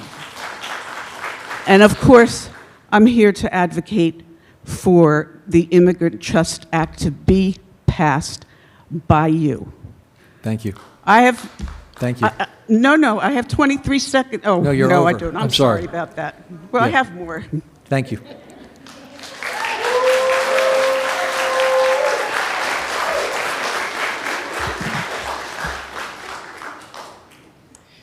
Good evening. My name is Jenny Pisaki. I am a member of Indivisible Cranberry, and I am a resident of Cranberry. But I'm also the very proud mother of a young man who graduated from Princeton High School 2 years ago. Cranberry and Princeton are tied to each other. Cranberry and Princeton rely very heavily on each other. I'm also a member, I'm a social worker, and I'm also a member of the Indivisible Cranberry Legislative Group. We've been working very hard to try to get our state legislators back in session before the fall. If we wait until the fall to pass the Immigrant Trust Act, it will be too late. It will be too late for the safety of the citizens. It will be too late for the workers. It will be too late for our police officers. Right now, the police officers have a verbal agreement that they will not get involved with the actions of the federal police. However, it is a voluntary status. It is not a law. They are not required to do it by law. There are bills out there in the New Jersey State Legislature right now that financially incentivize police officers who have involvement in the arrest, detainment, and eventual deportation of immigrants. And those are legislative laws that are on the books right now. We need, when you say you want to put forth this proposal at a time that is most efficient, where it will make the most sense, I agree with my colleagues. The time is now.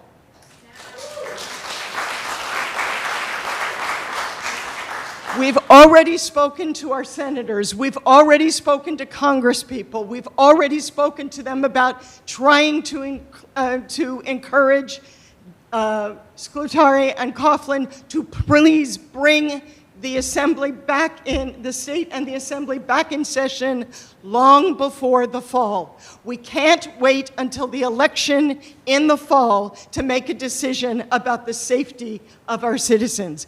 Please submit it now.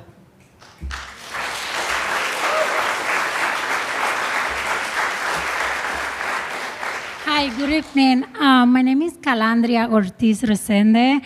I am a policy strategist, a lobbyist, or a policy advocate for over 10 years. So you keep saying that you cannot do anything. Again, last time I was here and we talked about the division of power that we have in this beautiful country that I emigrate because how great it is, right? It's the best there is. And has an amazing constitution. We have local government, which is you. We have a state government, which we have discussed plenty, and we have our federal, right? It's you that we are asking to do something. You said that you cannot do anything. Last week, you said that it's symbolic.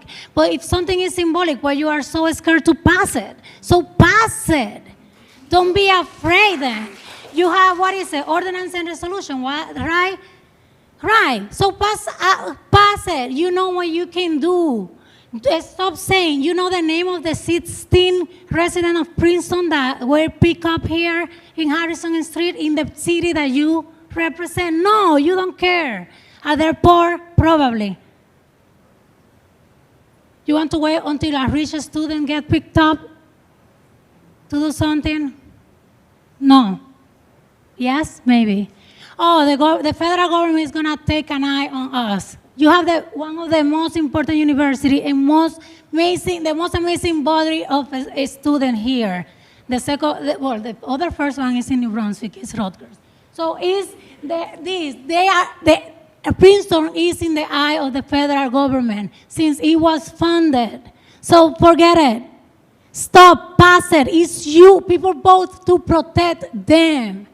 Okay, I'm going to take the last minute to tell you. You say you cannot do nothing. You know Matt Lauren?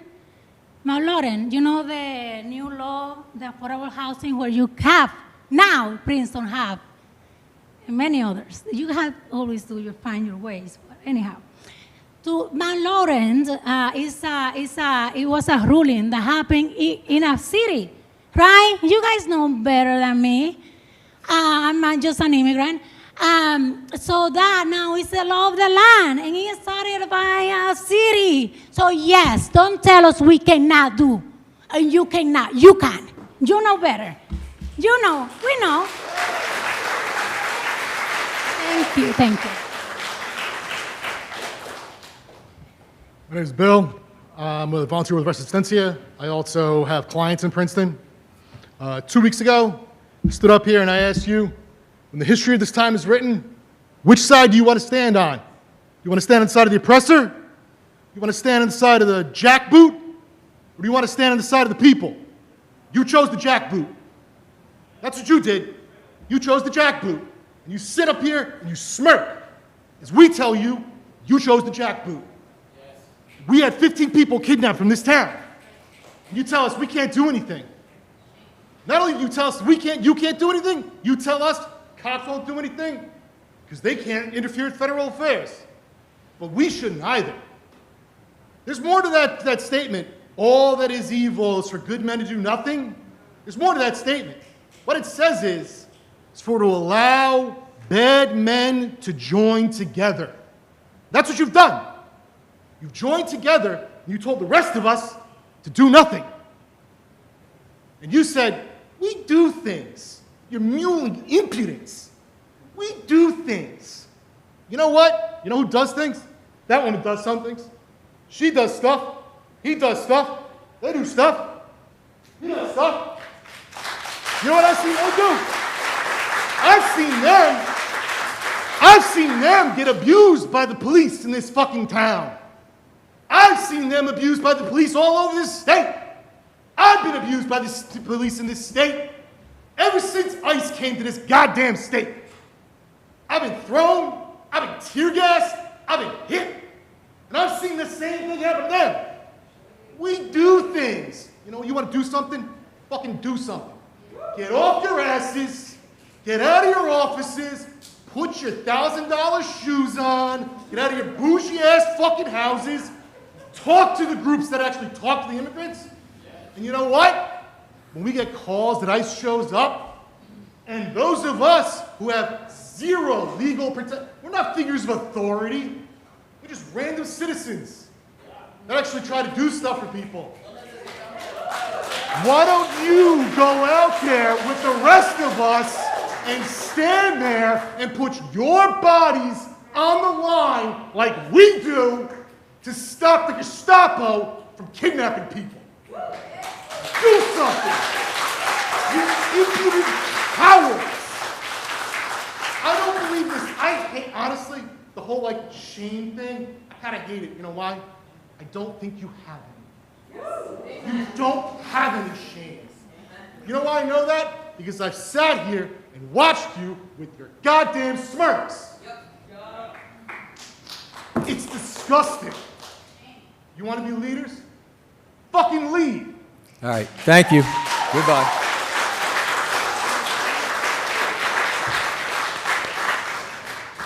At least pick up the phone. Like, that's something you could be doing. When Asma calls your office, you can pick up the phone. At the very least, when we're calling on you to collaborate with you, to support us in supporting your community, my community. I'm a Princeton resident. My name is Karin Feroza. I work here. I live here. My kids go to school here. This is home. And your good liberal politics are not working right now. We are living in 2025. This is a fascist country that we are living in. When you talk about the difference between federal law and city law and what the cops do here, do you think any of those things matter right now? No one's following rules. There's no rule of order. It's all broken. If we are not taking a stand as good, liberal, Princeton, well-educated people in this room, I'm sure there are 100 years of degrees because there's masters and PhDs and bachelors. This is a highly educated town. If we have not learned from our history, if we have not learned from what happens in other countries where fascism takes over, and we're not doing something now to stand as Princeton, what the hell are we doing? I don't need a smile. I need you to pass the Immigrant Trust Act resolution. We need to act right now. Your words and your statement about empathy and integrity, they mean nothing if you cannot follow up with action. And as a Princeton resident, I will continue to show up and be disruptive as a community member and use my voice and power and action with all of these beautiful community members here from Princeton and other places who fill up your room. One of you spoke about how empty this room has been. Do you see how much your community cares about this? And you're not willing to do anything about it, but grandstand about how you have human services doing X, Y, and Z? That's not enough. Do not tell us to call some office knowing you have not picked up the phone when Asma from Resistencia called, a community activist. Missed me with that. Thank you.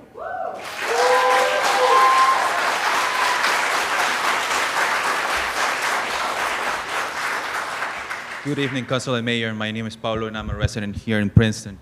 2 weeks after coming here with the community to ask you to pass a resolution in favor of the Immigrant Trust Act, we have yet to hear something meaningful from you. That statement that you read to us just before this meeting, it really doesn't mean anything to anybody in this community. We have Ms. Sachs over here saying that you are waiting until there's an appropriate and an effective timing for there to be a resolution.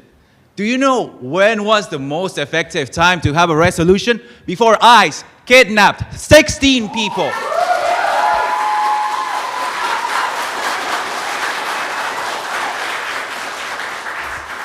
People have not been feeling safe here to begin with, but last week we got the worst reminder of that possible when they kidnapped those people and destroyed the families that had these breadwinners suddenly be gone.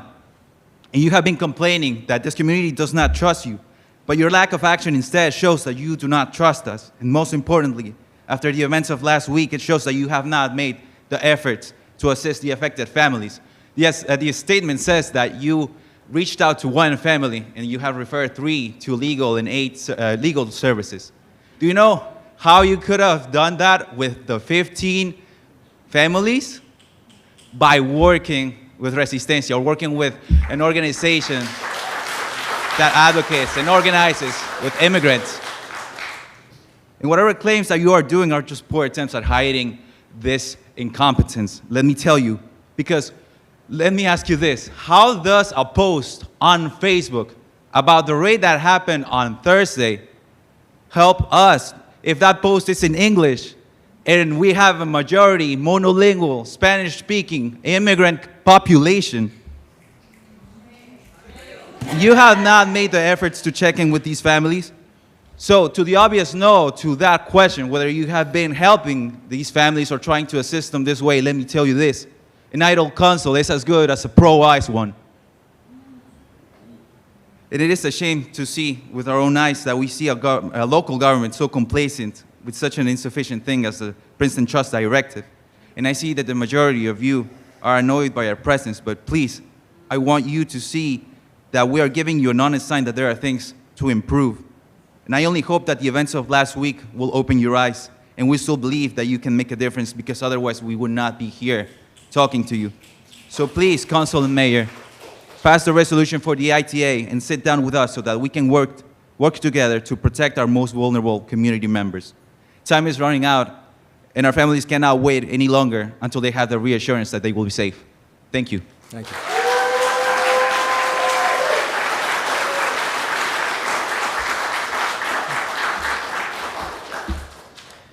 I'd like to take a sec to quickly address those in council my following message applies to. As people whose ancestors stole this land, we have no right to label anyone who comes here illegal.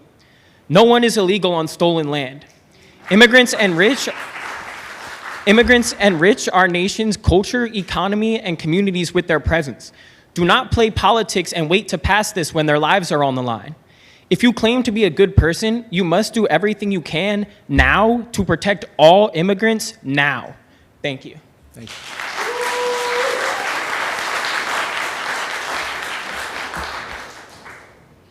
Hi, my name is Jess, and I live and grew up in Mercer County.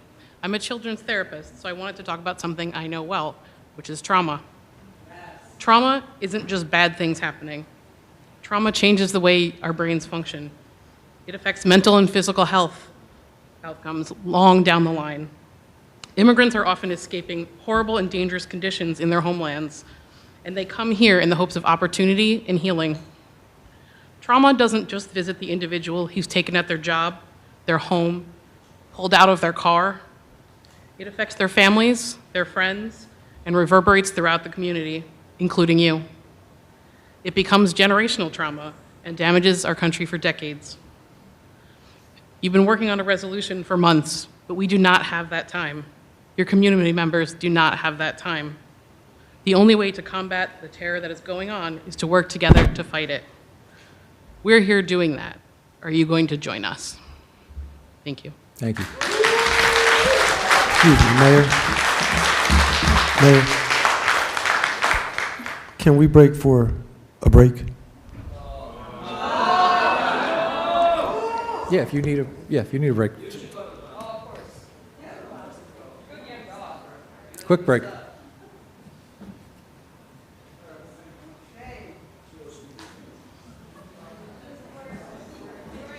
Are the rest of you staying? Yeah. Oh, great.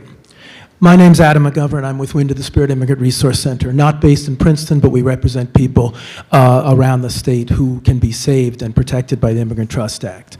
I had a sinking feeling, Ms. Sachs, when you explained the appropriate time, because we've been told by multiple legislators that basically to cover themselves electorally, that they were going to wait until the lame duck session. That's for their protection, not our communities. And the idea is not to wait for maximum impact. It's to build accumulated momentum. When these guys come back from giving themselves the summer off, they should return to as many of these resolutions as possible, and you can have a role in that. If you want to have maximum impact, pass it now, and then when they do get around to it, go down to Trenton and testify in favor of it to show that you believe this. and that could be soon because your own voters are calling for them to, have a special summer session. Even Majority Leader Assemblyman Greenwald is saying that that might be happening soon. And I was, in terms of the legislature, I was proud to see this district senator, who was quoted earlier today, say that this showed that ICE already has too many tools at its disposal, and we should not be giving them more. This is about harm reduction. My scripture says that when you save one life, you save the world. And when you can save the world, you cannot lose one day. So, Delaware just outlawed police ICE cooperation in the middle of summer. Union County just ruled out the use of an ICE jail in the middle of summer. You're here now, and so are these hundreds of your constituents, and that's who you are accountable to.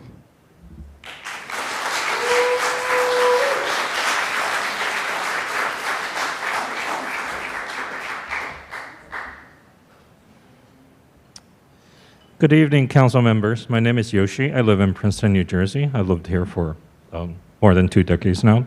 I'm here again to call on the town council of the municipality of Princeton to pass the Immigrant Trust Act resolution and to meet with Resistencia en Acción to develop an action plan when community members are abducted and offer remedies when abductions take place.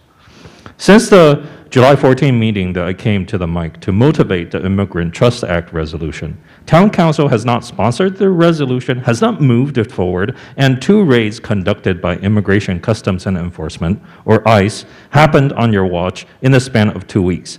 I think the grand experiment to be quiet, be small, and not attract the attention of the Trump administration, or ICE, has proven to be a failure. You say that, quote, the resolution will be put forth when it is most effective. What does that timeline look like? Will it be when 50 people have been abducted? Is it 100 people?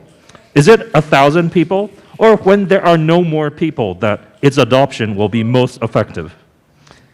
I think you are familiar with First They Came, the famous speech by World War II Lutheran theologian Martin Niemöller, which underscored the dangers of not showing solidarity with those excluded as the other. But I want to share with you the excerpt of an essay by Black feminist activist Audre Lorde, which I find also germane to our present context.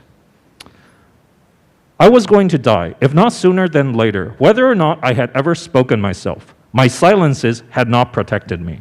Your silence will not protect you. What are the words you do not have yet? What do you need to say? What are the tyrannies you swallow day by day and attempt to make your own until you will sicken and die of them, still in silence? We have been socialized to respect fear more than our own need for language. And of course, I am afraid. You can hear it in my voice, because the transformation of silence into language and action is an act of self-revelation, and that always seems fraught with danger. But my daughter, when I told her of our topic and my difficulty with it, said, tell them about how you're never really a whole person if you remain silent. Because there's always that one little piece inside of you that wants to be spoken out, and if you keep ignoring it, it gets madder and madder and hotter and hotter, and if you don't speak it out one day, it will just up and punch you in the mouth. Your decision to not sponsor and adopt the Immigrant Trust Act resolution did not protect our community from ICE abductions, and it will continue to leave our community vulnerable because your fear of the what could happen, but has already happened, is greater than your desire to take action to be counted among the righteous and to not allow another person be ripped away from our community. Please pass the Immigrant Trust Act resolution. Thank you.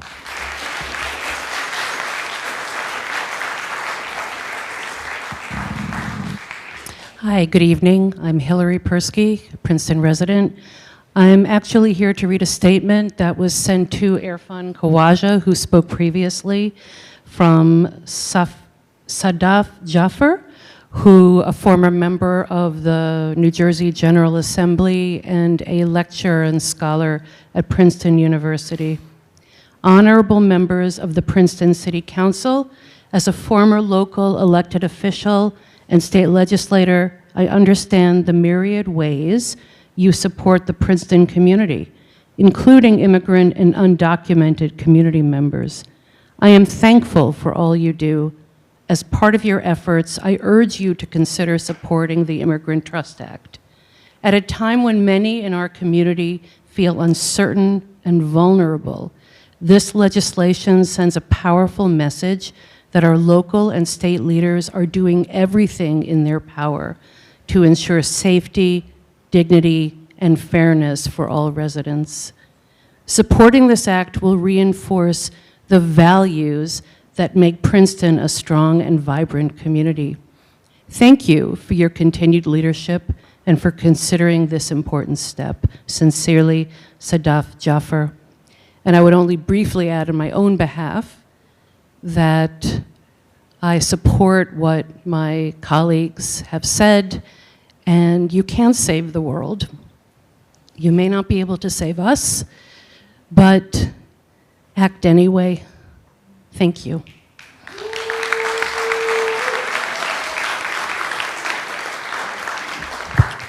Hello, my name is Willow.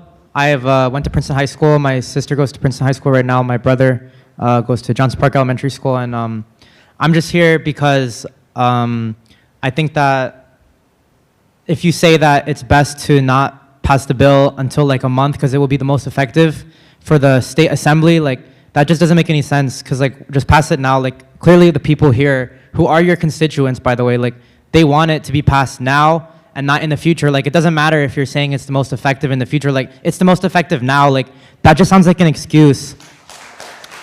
So I'm just asking as a resident with my family here that I think it's important to pass the bill now because like they're like literally doing like a cleansing like of this Princeton right now, right? Like they're trying to make it like they're trying to get rid of all the minorities, right? Like they're trying to cleanse it. They're trying to take everyone out, right? Like and like as someone from a mixed background, like I think like that's like not right. Like they're literally trying to make it all white. Like they're taking away all the people of different races.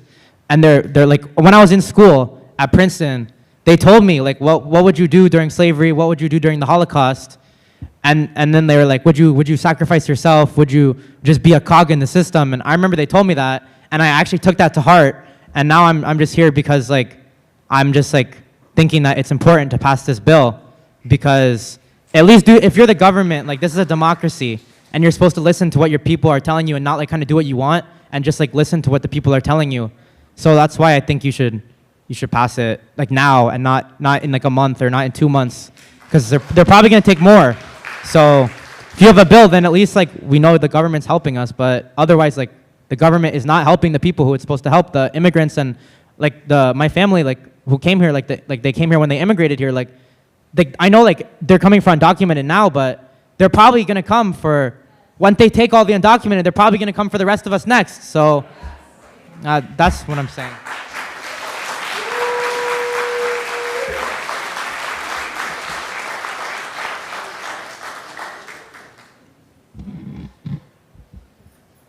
Hi, good evening.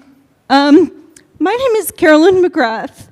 I am a former Princeton resident with many ties to this community still, and I live in nearby Hopewell.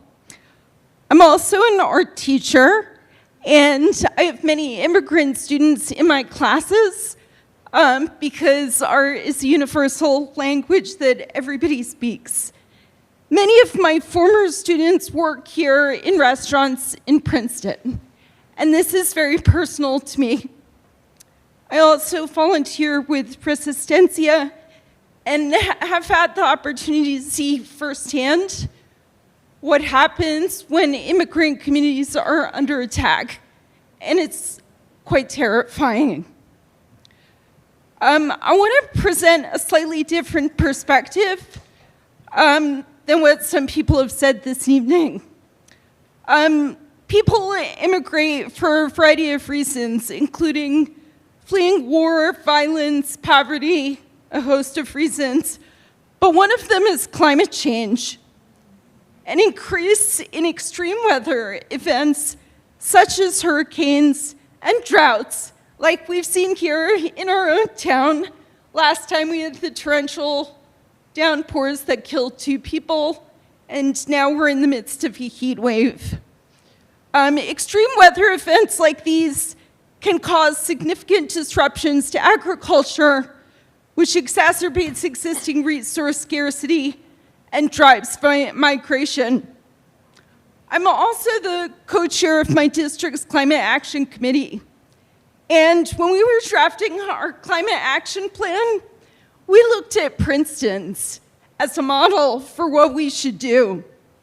You have an excellent climate action plan, and it's something that we aspire to follow in Hopewell. I also happen to know that in May, this committee passed the New Jersey Climate Superfund Act resolution, which has not been passed by the New Jersey legislature, and yet you passed a resolution here in support of it. And there was no community like this coming out for that. It was a high school student. But when it comes to leadership and protecting immigrants, which is, as I explained, an important aspect of climate change adaptation, Princeton falls short. And I regret to see that because other towns like ours are looking to you for leadership and guidance. Thank you. Thank you.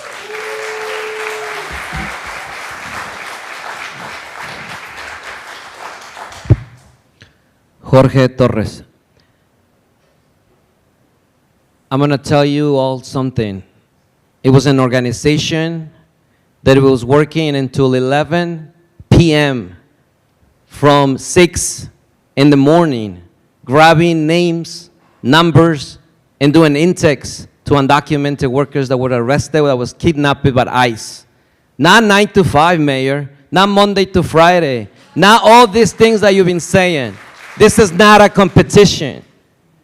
It is not a competition. This is the time to get together. So many people have been telling you, I don't think I need to repeat this. And I'm going to say it again. I'm behind the ITA resolution because we have to be technical here. How many people more needs to be kidnapped? I call you personally to your cell phone that day, and you didn't answer, you didn't text me back, you didn't do nothing else. We email you a draft of a resolution. You don't even need to do nothing else than put it on the floor and vote. We meet with you. And before this, and you didn't do nothing, and you keep gaslighting us, and keep thinking that all these people, all this community is dumb enough to say, I'm agree with the next person. Mrs. Leticia Fraga, you are there representing us. Just by translating or just by speaking Spanish is not the only way. We thank you for doing that for the Spanish-speaking community. You need to show leadership. If the mayor and your partners are not showing leadership, this is the time. One person with so much money that the human services have, we have the contacts of 15 people that were kidnapped, and we know who they are, we know what they need, and we didn't have all this money that the Princeton Human Services have. I want to know, when are you going to do it? What are you going to do it? And when are you going to do it? And the time is now. It's not tomorrow. It's not in August. It's not to reach out this. What do we need to do? We are here to solve this matter. Do we need to wait for other people to get arrested? 15 people didn't come back to work. We met with every single worker that was arrested that day. Families were crying. Families didn't know what to do. Families they don't need just to get pass out to another organization that can tell you, oh, you should do this, you should do that. No, they need acts. They need action, and the time is now. And I'm going to tell you something. This is just the beginning, because you are not doing your work, and you're not showing leadership. Thank you. Sorry, I have to, Mark, I have to respond. So, Jorge, we've known each other for a long time. Yes, perhaps we haven't worked together, but let me tell you that we are listening to you. I told you from the very first meeting when this came up that I support the Immigrant Trust Act. I said it more than once. Please. I also ask you to please do not assume to know what I've been doing outside of these meetings, what my colleagues have been doing, what our staff has been doing. And it is not just 9 to 5. It is weekends, it is evenings that we've been working to provide support for everyone that is being impacted. No, it just, excuse me, that's what I'm saying. You're assuming. You are assuming. Just because one family was mentioned does not mean that that's the only family that's been supported. No, okay. So you made me regret having responded to you. That's why we sit up here, not being able to get into a back and forth, just listening to accusations being made that we can't respond to because of this.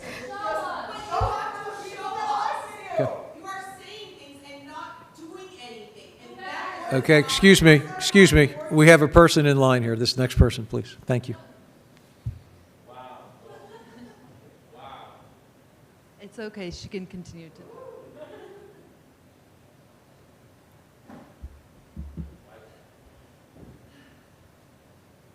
There's a lot of pain and frustration in this room tonight.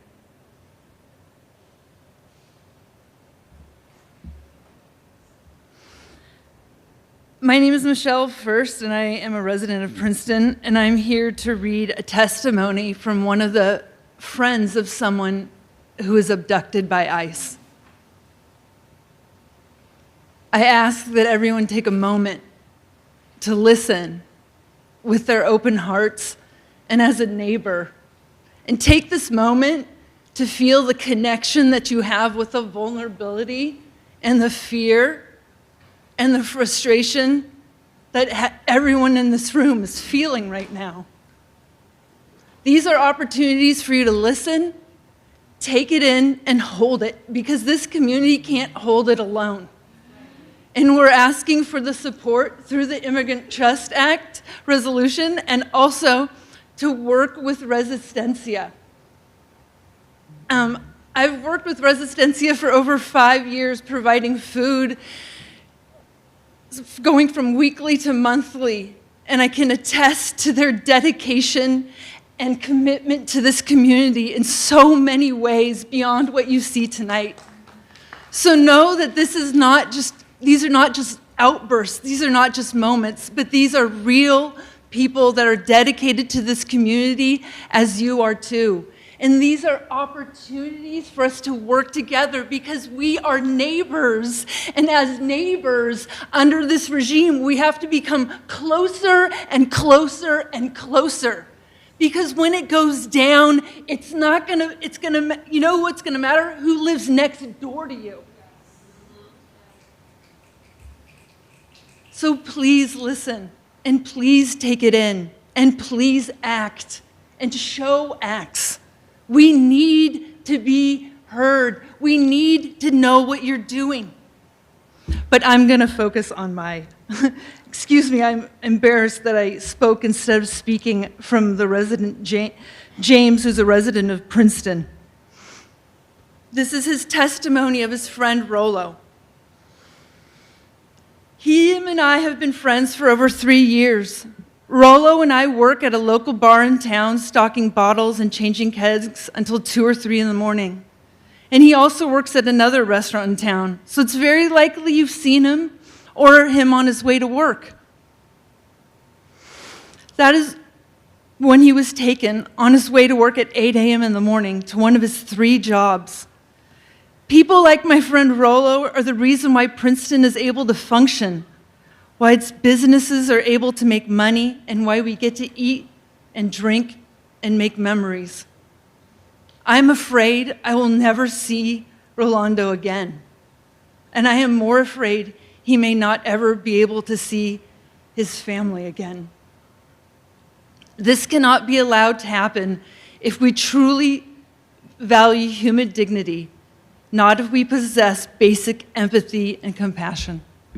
Thank you for listening.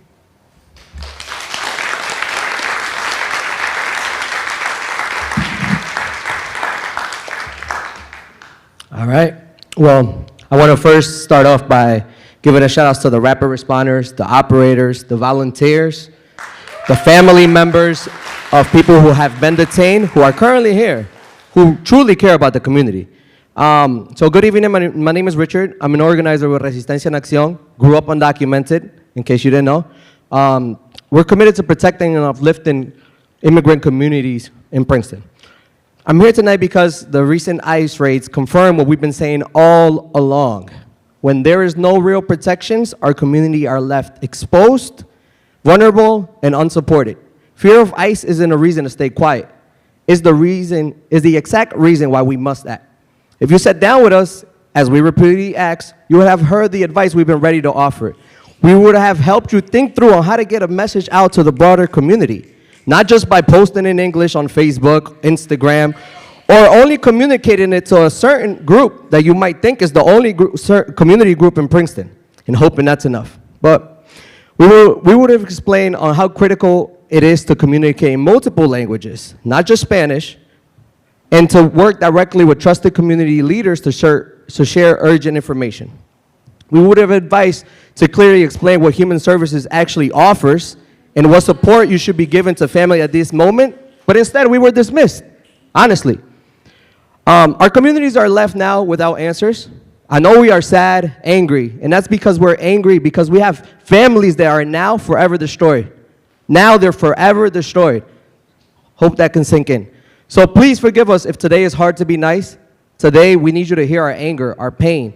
This moment demands leadership, visibility, and meaningful action. But I'm not just here to call out failure. I'm here because it's time to do better. It's really time to do better. We all make mistakes. What matters now is what you guys do next. It's time to put down the pride. It's time to stop acting like partnership is beneath you, because the truth is we can't build safety without each other. We're still here. We're still ready to sit down with each single one of you, not for a photo op, but to do the real work, to concrete the response plan that actually meets and needs our community, that reaches the people in the language that they speak, through networks they trust, and with the resources that they need. That's what we're asking you to do tonight. Pass the Immigrant Trust Act resolution. Let me make sure I say it, because if not, then we get pinged for it. Commit to developing a real community safety plan with us, not just for us, because nothing about us without us, right? And third, I want to ensure a concrete support of impacted families by committing a municipal resources, because no family should be left to navigate on this nightmare alone. I would not get tired of saying this. Like I mentioned, nothing about us without us. This is the community. Thank you so much.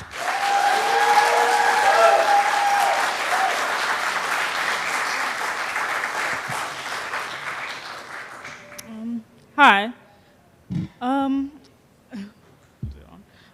I just wanted to say, I don't know if many of you know this, but ICE detention centers are, as many of you probably know, are extremely inhumane, and a lot of rampant sexual abuse happens within them.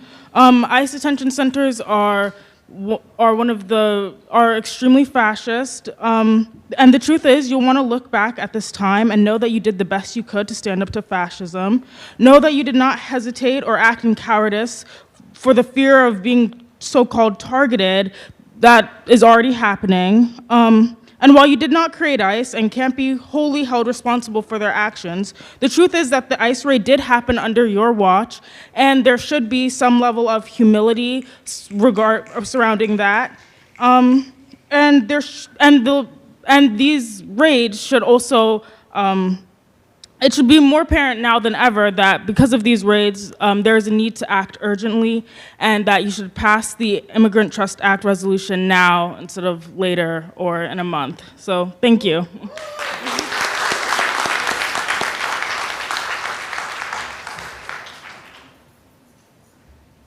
Hi, my name is Dawn Burgess-Sumner. I don't live here in Princeton, but I work here as a therapist, and I have the honor of serving several members of this community.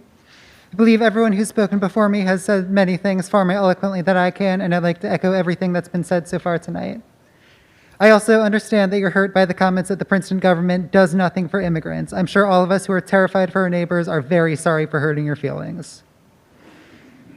I do understand that Princeton does offer those resources you listed to its immigrant population, and I'm grateful for each one of them. But multiple things can and have to be true at once.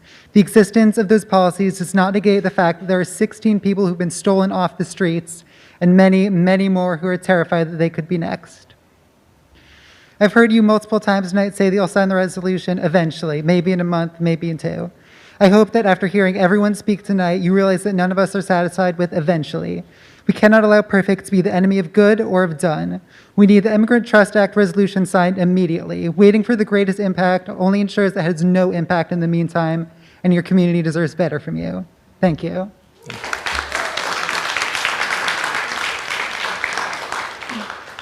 Hello, everyone. My name is Lucia, and I am an undergraduate at Princeton University. I have been volunteering with Resistencia en Acción for 3 years now, and it has been the most meaningful experience that I've had during my time at Princeton. Through Resistencia, I have connected with the local community and gotten out of the quote-unquote orange bubble that divides the university from the town. But over the past few years, I've also noticed another division within the community. The immigrants I organize with do not feel like they belong to the Princeton community.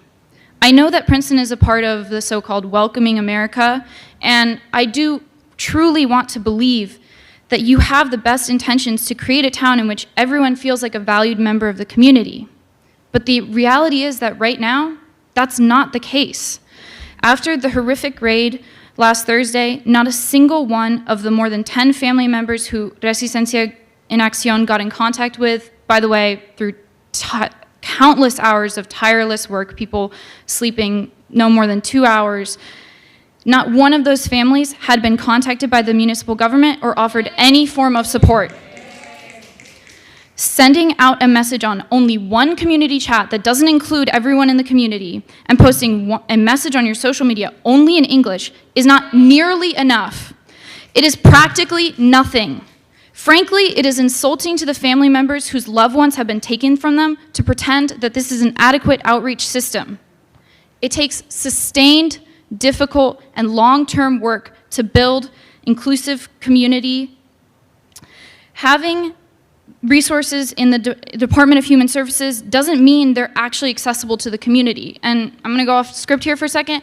In my volunteer work with Resistencia en Acción, I help with wage theft cases, and not a single one of the people that I have ever worked with would ever feel comfortable going to the Department of Human Services to receive that service. So you might have that service, but that doesn't mean it's actually reaching people. You have to get creative. Passing the Immigrant Trust Act resolution would be a commitment to doing that work. Even with the constraints from the federal and state levels, your hands are not completely tied. You should take inspiration from, for example, the 16 jurisdictions in Maryland that allow non-citizens to vote in local elections. If you actually want to build a relationship with the local immigrant community, allow them to vote in local elections and have a say in who represents them on city council and in the mayor's office. I know that some members of this council have raised concerns about the creation of mistrust between the immigrant community and the municipal government, with the implication being that Resistencia en Acción has created that mistrust. But we are here because we want to work with you. Trust is not owed, it is earned. Passing the Immigrant Trust Act resolution and sitting with Resistencia to create a safety plan is the least you can do to start to earn that trust.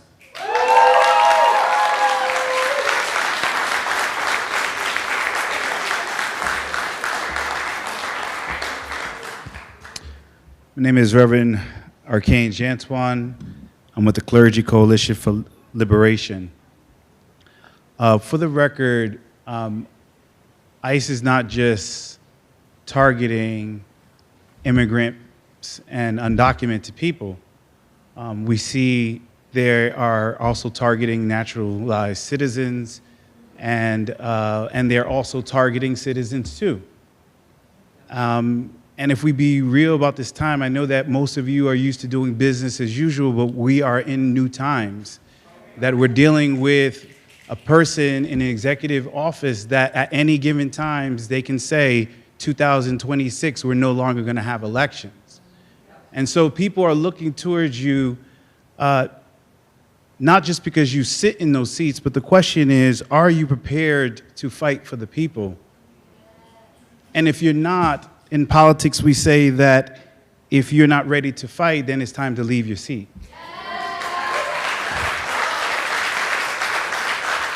And when we look, there's comments that continue to say, well, we can't, but look at the models that exist.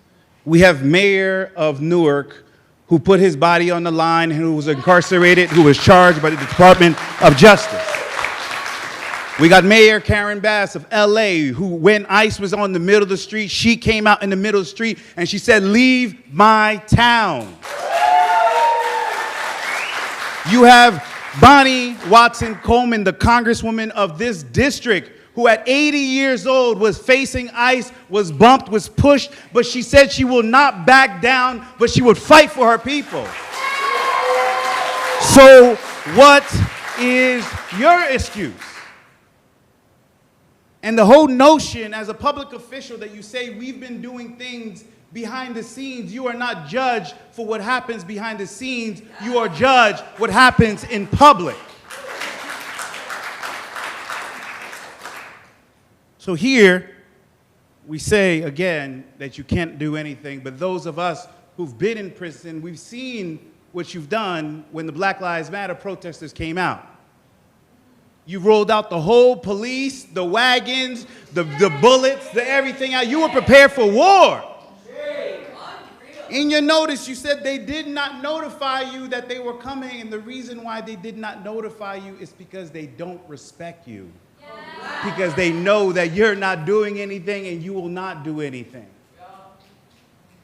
And the moment that we're in right now is that the people are begging and they're asking, but don't get mad when now we try to remove you from office. God bless you all.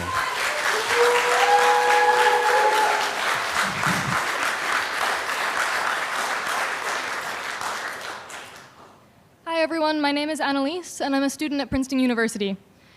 I'd like to point something out. Have you noticed that we, the community members, know each other and have been referring to each other by name? That many of us came here together, walked over en masse from a protest in Palmer Square where we begged you to listen to us? We all know each other because we organized together. We organized together because we know you won't do it for us. You listen to us only by obligation. We show up here because it's the only way we can get your attention. Answer your community's calls. Pick up the phone for Resistencia. Maybe then you'll care when your neighbor gets kidnapped off the streets of the very town you claim to serve. You wouldn't even let us state our grievances before feeding us a laundry list of things you already do, but you won't do the bare minimum. Passing this legislation and answering our community organizers' calls to meet and discuss these issues. You tell us that this isn't just a 9-to-5 for you. It's not just our 9-to-5 either. We come here after our 9-to-5, and in many cases, multiple jobs to talk to you. You claim your hands are tied, that this is a federal government problem, but you're just local government. What can you do? We're telling you what you can do. Pass the Immigrant Trust Act now. Pass it yesterday. I don't know what you could possibly see as a better time. Thank you.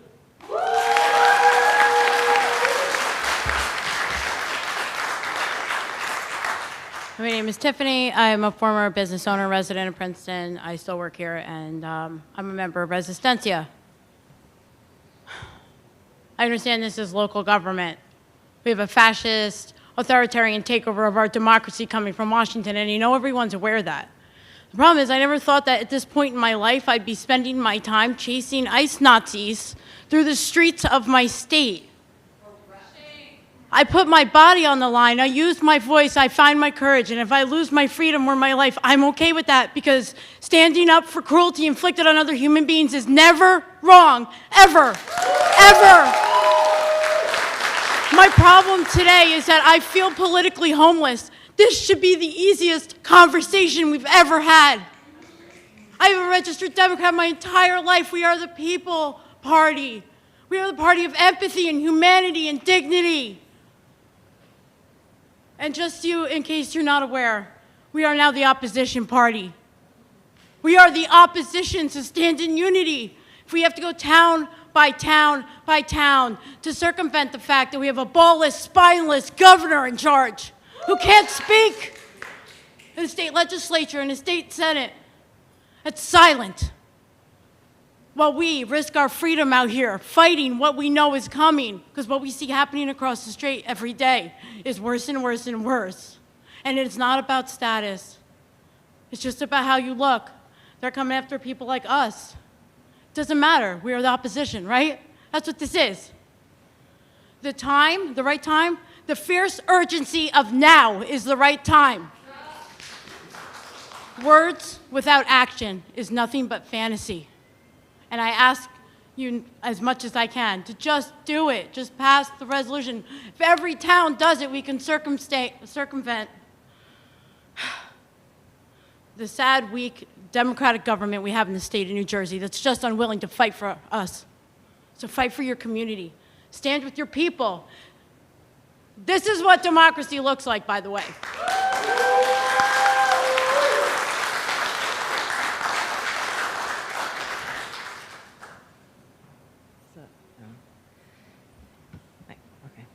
My name is Kim Dorman. I live in Princeton. I know there is concern among some about drawing attention to this town. Princeton is a beacon that attracts attention, whether we like it or not. Sometimes we like it a lot. I find the voices that speak in favor of the resolution compelling. I am very impressed by the organizing that Resistencia has done and the support that they have cultivated and created a community. I appreciate that Princeton Council has knowledge I don't have. I also know that there are members of the community, as evidenced by all who have spoken here this evening, who have knowledge and experiences that I don't. When they say they're scared, I believe them. When they say that passing the Immigrant Trust Act is an important and helpful step, I believe them.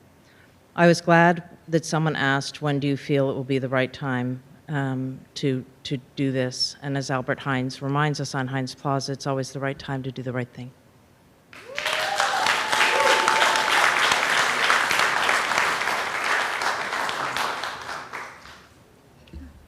Good evening. My name is Leanna Jonke, and I live on Linden Lane. I'm a Princeton resident, and I want to apologize to everyone. I'm going to shift the conversation a little bit to a different topic. It is still a conversation about safety and our community, and it's actually about our most vulnerable members of the community, our Princeton children. I'm executive director of the Princeton Nursery School. We're located on Lee Ave, and everyone always says, oh, I didn't know there was a school there, but there is. It's a yellow stucco building between, before you get to 206. And I have had the honor of being executive director there for the past 3 years. And I wanted to raise this conversation tonight, even though we do have a very important conversation going on, because we really do have a lot of initiatives that have been supported by the municipality. And I also got permission from my 3 children who are at home. They gave me permission to be out of bedtime tonight. So I had to take part in this opportunity. So I wanted to share that 3 years ago when I began my role at Princeton Nursery School, I had the honor of having some of the staff members attend the school to share a concern that we had. When I joined, I shared a needs survey with the families to see what were the greatest needs, how could I support in the most impactful ways. And one of the biggest needs that they shared was actually about street safety. The very short steps that it takes to cross the street from Lee to our school building, and it's even shorter for our preschool students there, was one of the biggest concerns for our families. I had my own 3 children attend the Princeton Nursery School, and one day my daughter said to me, I've never heard you scream before, Mommy. And I screamed because a car was coming down Lee at a very high speed, and although we parked safely, although we exited safely, we were not able to make it across the street safely without this interaction. I was very grateful that Jim Purcell and members of the engineering department came out to hear about our concerns. And when I joined my role at Princeton Nursery School, I honestly expected to take on initiatives that were a little bit more for the future, initiatives that maybe hadn't been thought of yet. And I was surprised that our school has actually been there for 96 years, and we had not had a crosswalk at Race and Lee. We did not have a street sign at Race and Lee, and many people did not even know that Princeton Nursery School was there. I have actually presented at Resistencia en Acción to let other community members know about the resources that we have there. And I just want to really share tonight that maybe this meeting too is an example of how when community leaders can come together with council and others, it can have a major impact. So we got the great news that 3 initiatives are happening because of the great work of the staff that you all support here. The first are rumble strips that are there on Lee Ave now, a school sign that shows that Princeton Nursery School is there, and the third that is coming is a crosswalk. I invite you all to come down to Lee Ave and see it, and we actually did a photo shoot there with the students, so be excited to see that. Thank you so much. Thank you.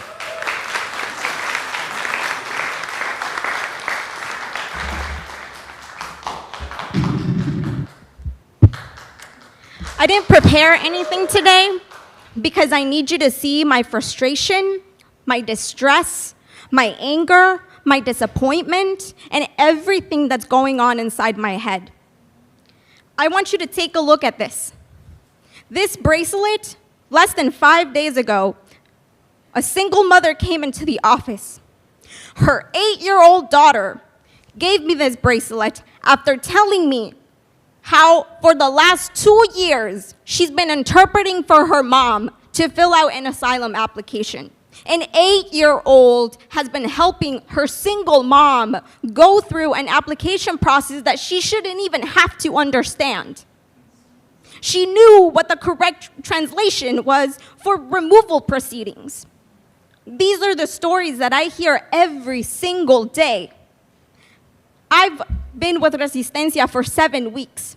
I have worked with over 30 families, 19 of which at least have been from Princeton.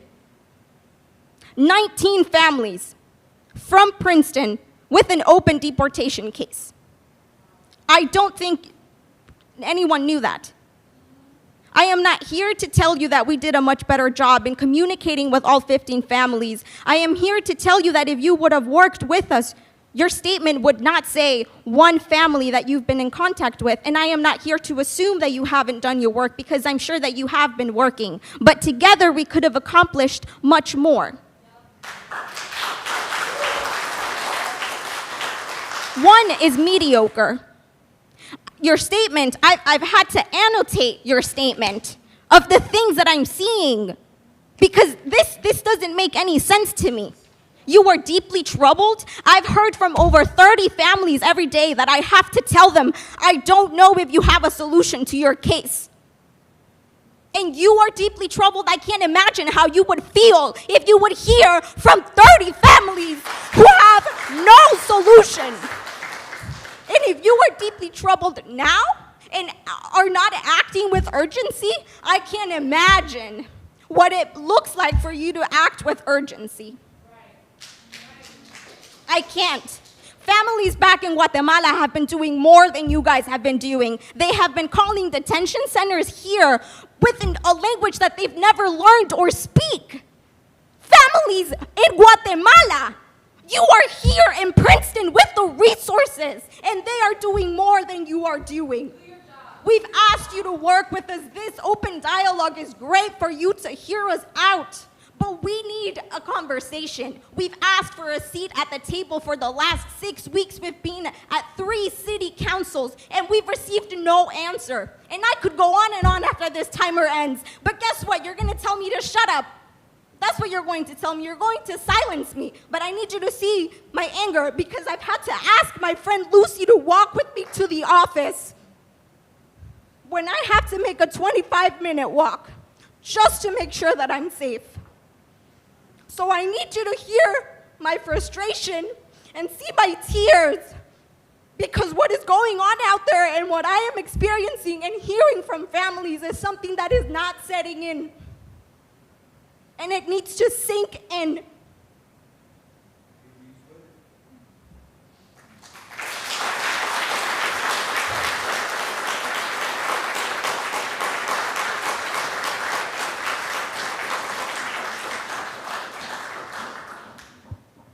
Hi, my name is Amanda Samuel, and I'm a student at Princeton Theological Seminary.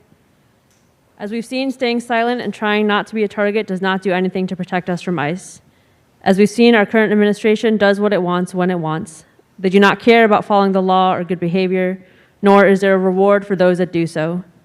Staying silent and trying to hide from ICE does not protect anyone, and in fact, as you've seen tonight, only makes those being targeted feel even more scared, alone, and unsupported. The question is not how do we keep ICE from coming to our community because ICE is here. Rather, the question is how do we make sure we're doing everything we can to protect our community when ICE shows up. To that end, I'm calling on the City Council to pass the Princeton Immigrant Trust Act resolution now, not later, not after summer break, not at a more efficient time to be determined, but now. I'm asking the Council to develop a community-led safety plan in partnership with grassroots immigrant rights organizations like Resistencia. And finally, I'm asking the Council ensures concrete support for families whose loved ones have been detained and or are being targeted by committing municipal resources to provide social services. Thank you for your time.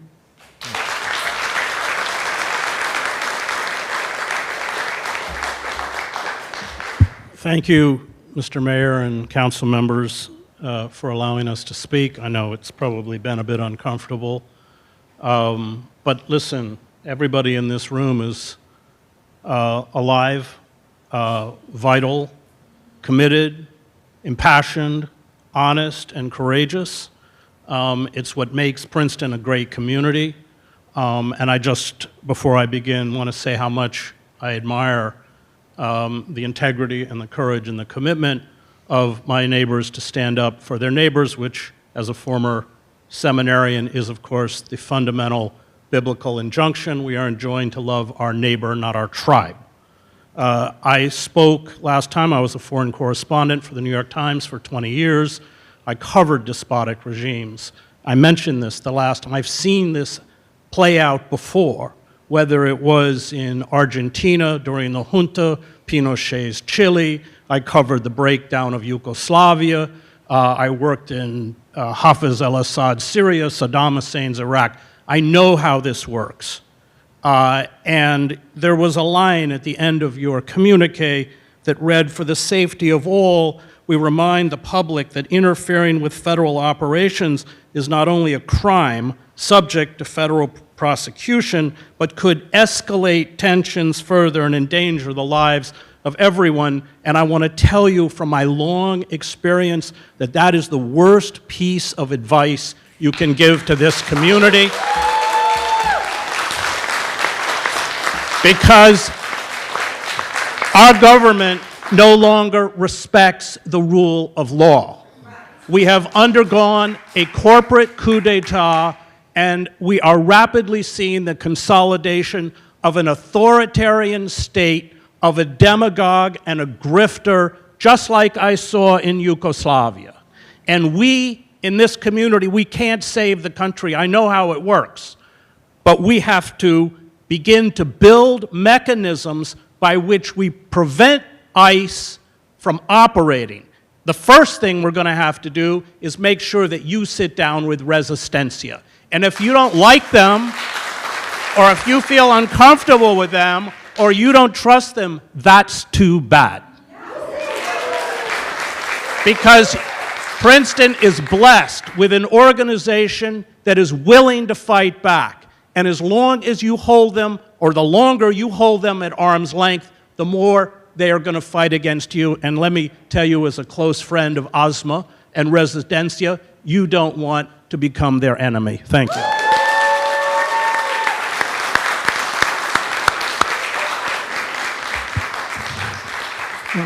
Thank you, Mayor and City Council, for allowing me to speak. My name is Victor Padilla, and I'm a new member of the Princeton community. I moved in with my partner, sharing a house for the first time, not too, I think, 4 months ago. But I've been coming to Princeton for the last 5 years or so. I'm also a Guatemalan citizen. I was born and raised in Guatemala, and my family and I moved to the United States when I was 17.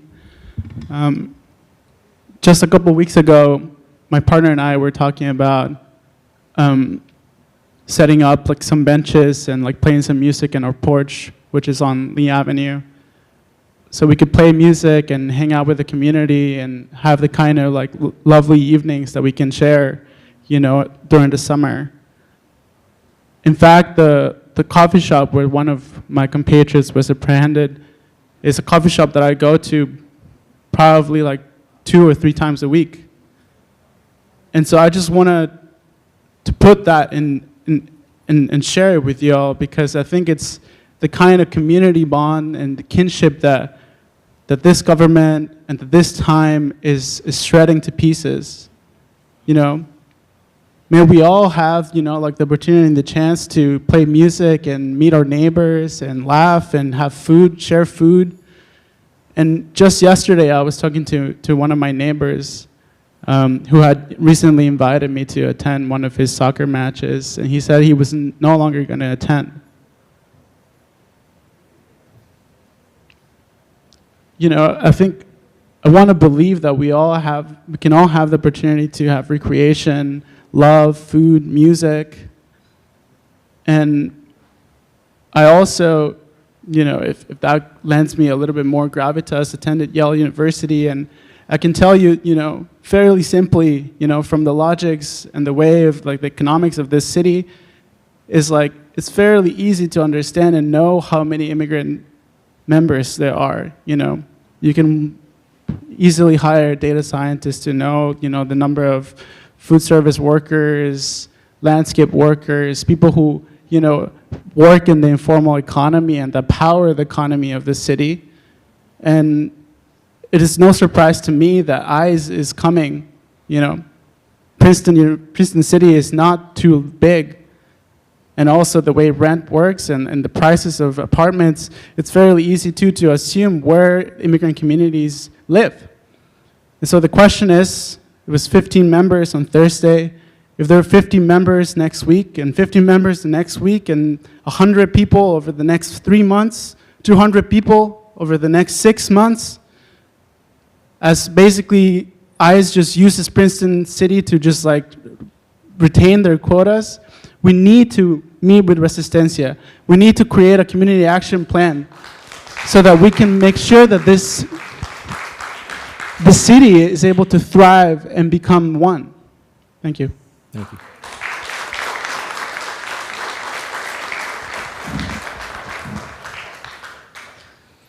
Good evening, council members. My name is Anna Convica. I am a Princeton resident and a worker at Labyrinth Books. At the last meeting, I referenced the Irish poet Seamus Heaney when I said that right now, the ones we love are enemies of this state. And this is even more obvious now that just a few days ago, 16 of our loved ones were abducted by ICE. But you are also the state. It's not just ICE, it's you. And I want to ask, are you going to allow us to be your enemies? Because until and unless you take meaningful action in opposition to this blatant fascism, you are not just complicit, you're participants. You say that you stand in solidarity with the immigrant community, but your failure to stand up and pass the ITA resolution is an absolute dereliction of solidarity. As the community, we reject the idea that there is a better time than now to pass the resolution, because this is not a one-time action that we are asking you to do. We are calling on you to stand with us now, and we will insist that you continue to do so in the future. In the same way that we have shown up week after week to work with you. We need your help to put that pressure on our state legislators to pass this act. At the last meeting, we brought you our fear, but now we are also bringing you this incredible heartbreak. So I hope that you can understand the pain and desperation, as well as our anger at your failure to act. I hope you're able to reflect on the fact that the organizers in this room have been able to be in contact with the families of the abducted individuals while you have not. I want you to think about all the people who are too afraid to be in this room right now and how you're going to support them. We're here to work with you. So please work with us, because we all need to be fighting like hell.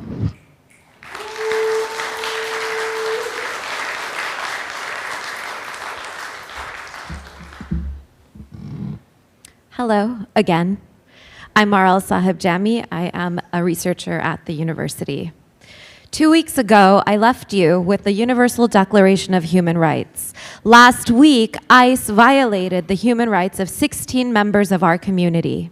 Article 3 of the UDHR states that everyone has the right to life, liberty, and security of person.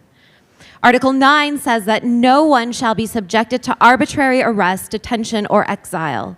And Article 2 makes clear that these apply without distinction of any kind, including with respect to race, color, national or social origin, birth, or other status. I regret that I stand before you today with deep disappointment and fury, because last week we mourned a blatant violation of those human rights. On Thursday, July 24th, 15 individuals were abducted by Immigration Customs Enforcement while on their way to work. According to multiple reports, those 15 individuals were surveilled and their activities were tracked, making their abductions a targeted ambush.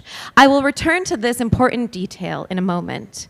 That day, Representative Bonnie Watson Coleman, serving the state's 12th congressional district, tweeted, quote, "When 15 landscapers on their way to work can be pulled over without probable cause and detained by federal officers, we should all be concerned about the breakdown of the law," end quote.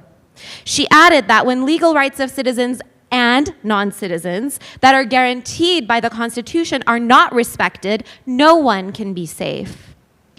I, along with the tireless members of Resistencia's rapid response team, was patrolling the streets of Princeton in the early morning of the 24th and the 25th. There were significantly reduced foot traffic the day after the abductions. In the early hours of the 25th, we patrolled in cars and on foot and talked to those who dared leave their homes for work despite the clear and present risks. The consensus, you can guess, everyone was terrified. Princeton posted to its Facebook page informing the community of the abductions. It also said that it had not coordinated with ICE, but that there was a line of communication.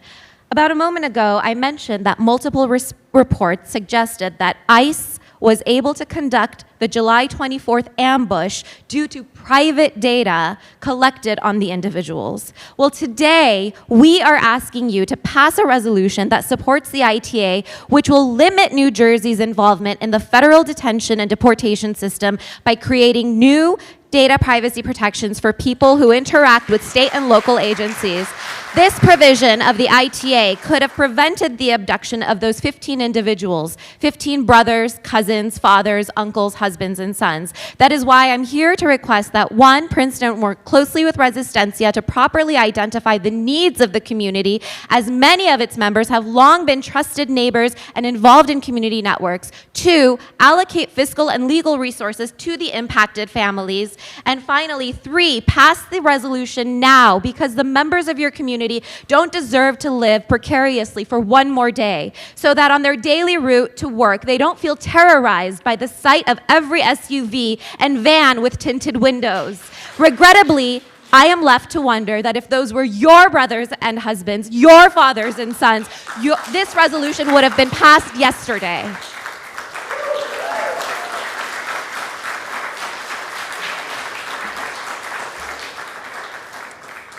Good evening.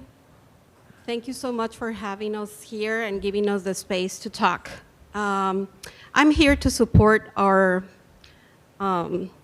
community. I'm very frustrated for everything that is going on, especially for the 15 people that were abducted by ICE. That's a kidnapping situation. I will say that we're living in like terrorism state, and it's very, very sad and terrifying, especially also for the children. I also would like to know, how will you approach now the classes will resume?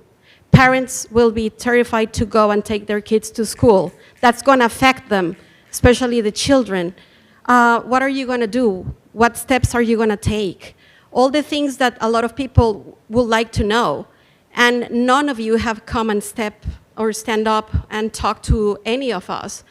And it's also sad that a part of your members, it's also Latino. With all my respect to you, Ms. Leticia Fraga, you haven't even, last year you gave a conference press, I was here. And you promised a lot of things that have not happened this year, like to protect the community, to be a safe space for everyone, that you welcome everyone in this community. And a lot of us believe in that word. So I will suggest that you, as a Latina too, can approach to the community. They will feel very supported by you, especially. Being a Latina, you will understand our feelings. And I please beg you to do something and pass the resolution as soon as possible. This cannot continue to happen. I think that all that we are here, we have benefit from the Latinos workers also. Some of them have probably took care of your children, right? Babysitters, gardeners, painters, constructors, and then everything was right? Nobody say anything, paying low wages or the lowest salary. For that, we are perfect. Latinos are good for that. But who's standing up for them? We have to stand up for them now. Thank you so much for your time.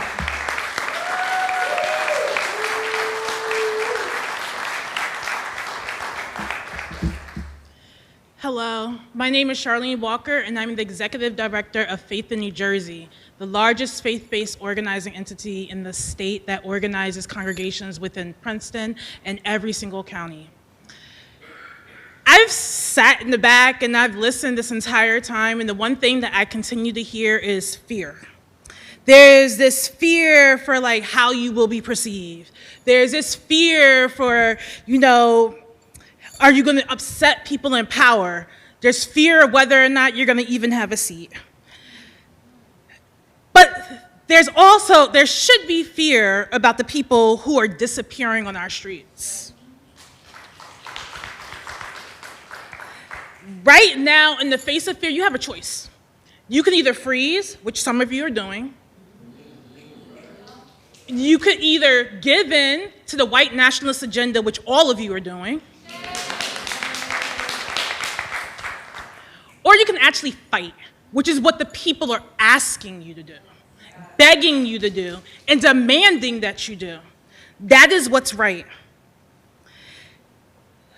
Right now, that fight looks like fighting to make sure that your residents don't end up being the next shackled bodies that wash up on somebody's shore that were supposed to make it somewhere abroad that they were being shipped off to.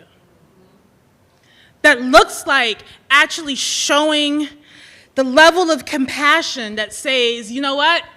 I'm not going to be the one that funnels 1,000 more bodies into Delaney Hall or 3,000 into the military base that is about to be open, where they will fly people directly from that military base to wherever they want to go all over this globe, no matter where you hail from. People will be stateless based off of what this administration is doing.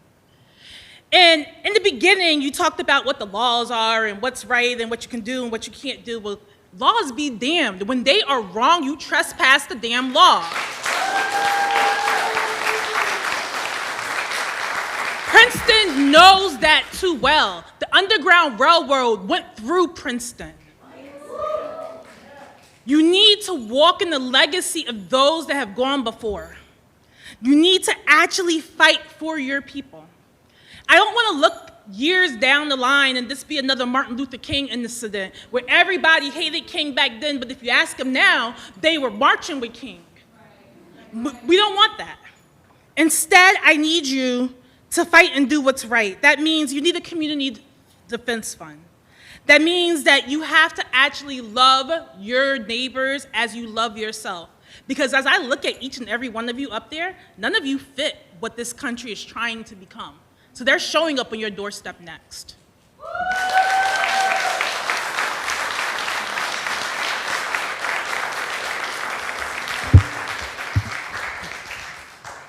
So you've heard everything that everyone can say to you tonight, be it anger, resentment, frustration.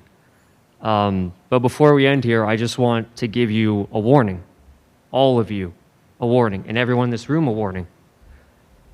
They're coming. They're coming. 30 miles south of here in Lakehurst, Fort McGuire-Dix of Lakehurst is going to be turned into a concentration camp. It's not just a concentration camp.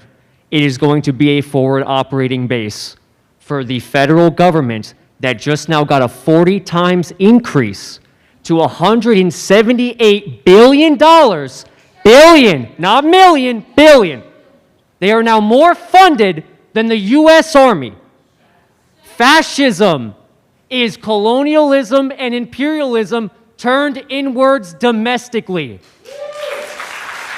You don't have to wonder what 1933 was like. You're living in it. January 6th was your beer hall putsch. The recent invasion of Los Angeles County by LASD, LAPD, and the federal government ICE was the March on Rome. You know what's coming next? Night of the Long Knives. Already the president, over the election of what is occurring in New York City, is already declaring he wants to commit a coup of a democratic election of a new representative that the people are voting for.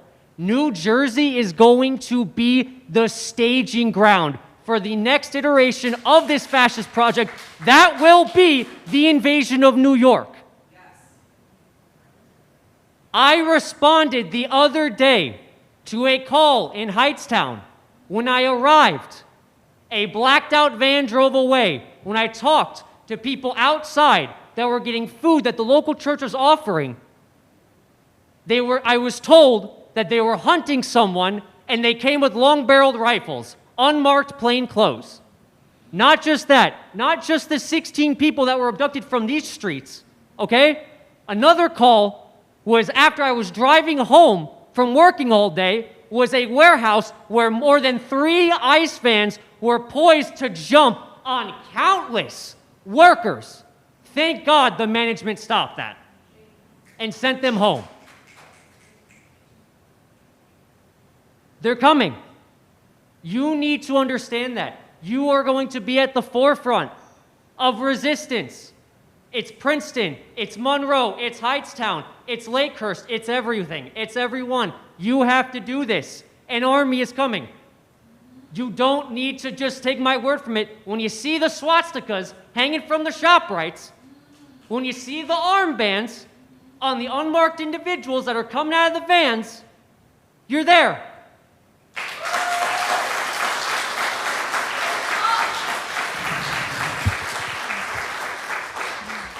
Alrighty, I think we've reached our end of our line, but again, I introduce myself, Ana Paula Pazmiño. I'm the proud director of Resistencia en Acción with all of our people here. And I want to say thank you to everyone out there, especialmente ustedes que hablan español y no saben nada de lo que ha pasado aquí porque ellos no quieren poner interpretación. Regresaremos para que nos den interpretación la próxima vez. And I asked this at last meeting. It's a law. Language access is a law now. You need to implement interpretation. That's as far as I'm going to go there. So I, again, have tried to contact all of you in the last 2 weeks, and I have had no response. I had the Senator Zwicker, I had Bonnie Watson-Coleman contact me the day of the raid, and nobody from Princeton. It not only makes me angry, it makes me sad to know that there is no type of partnership coming from any of you. We are not competing here, and somebody else just said it for me. I heard you read all of the things that you all do. However, isn't that what you were elected to do? Isn't that your job? Do you know that we have worked tirelessly since Thursday with my interns, with staff who have children, staff who live far away, to take the intakes of the 16 families? Perhaps you are working with one, with referring them to a lawyer, which is not working with them. It is insane that people think that these things are happening because we're trying to pass an ITA resolution. I don't know if you've heard that or it's a rumor coming from you, but we have had people tell us that because we are coming to the council meetings, these raids are happening now in Princeton. that clearly shows that you are not communicating correctly. We need to be saying that ICE is now kidnapping and accessing all of these resources because of that one big beautiful bill that just passed, and they have enormous resources. $45 billion has gone to ICE, not only the immigration system, but ICE alone. How will we be responding to this? How will we keep our streets safe? That's my question to you. If you don't want to talk to me, or if you feel like you can reach out to an organizer in this room, please do so. If you want to have a meeting with somebody, open it up and have the community lead it, because I don't have to be there. If you are wondering what you can do in this next couple of days, you can provide some resources for the families who need to speak to their loved ones, because as you know, it's costly for them to call from the detention center.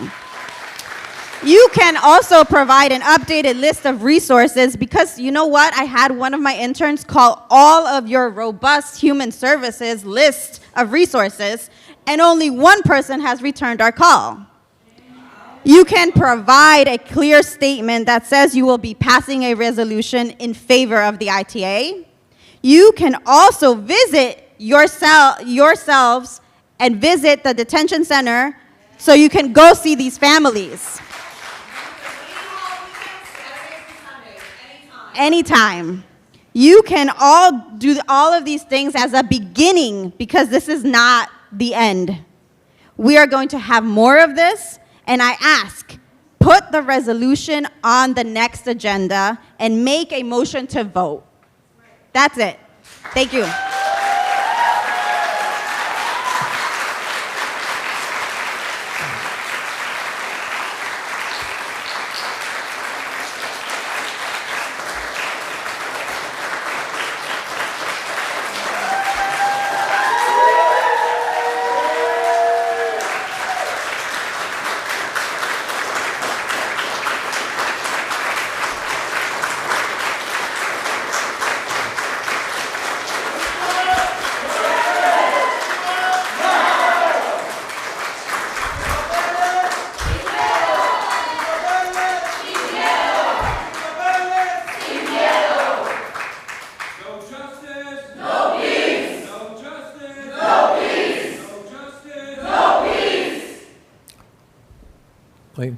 Thank you, Mayor. Yeah, we'll get to them. Thanks again, Mayor. Just want to take a minute to say from my heart to each and every one of you that you individually and collectively have been heard and have been listened to. I also want to let you know that the person sitting to my right, Letitia Fraga, has a heart. She is a good person. Can I finish, please? I did not interrupt you when you talked. She is a good person. And it really hurts me and disturbs me that she could be so disrespected by this community. Now, I have one more thing I want to say, and I'm going to read this, and this is directly to the esteemed leader, Paola Pazmina,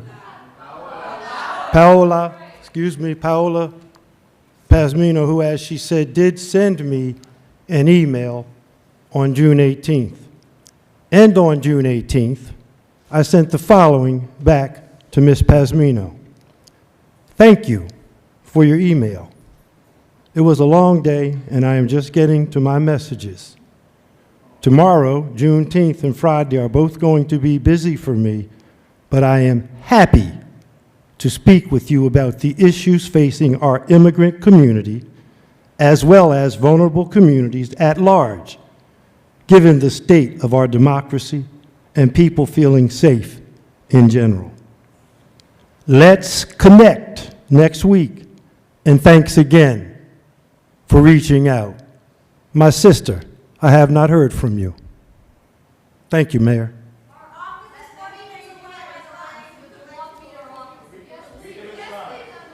Okay, I'm sorry.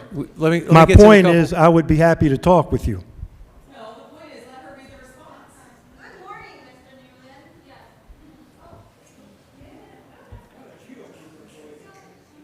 This was my response on June 19th at 8:57 a.m. Good morning, Mr. Newland. Thank you for your reply so promptly. I understand this week and weekend are full of events. Next week works for me too.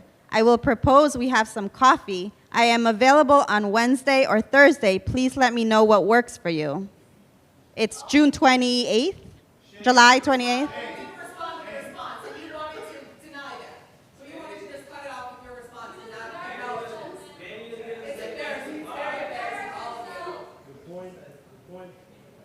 The point that I'm making, and I did not see your return email, Ms. Pasmina, but that there is interest. There, again, my point is that there is interest in entering a discussion. That is my point.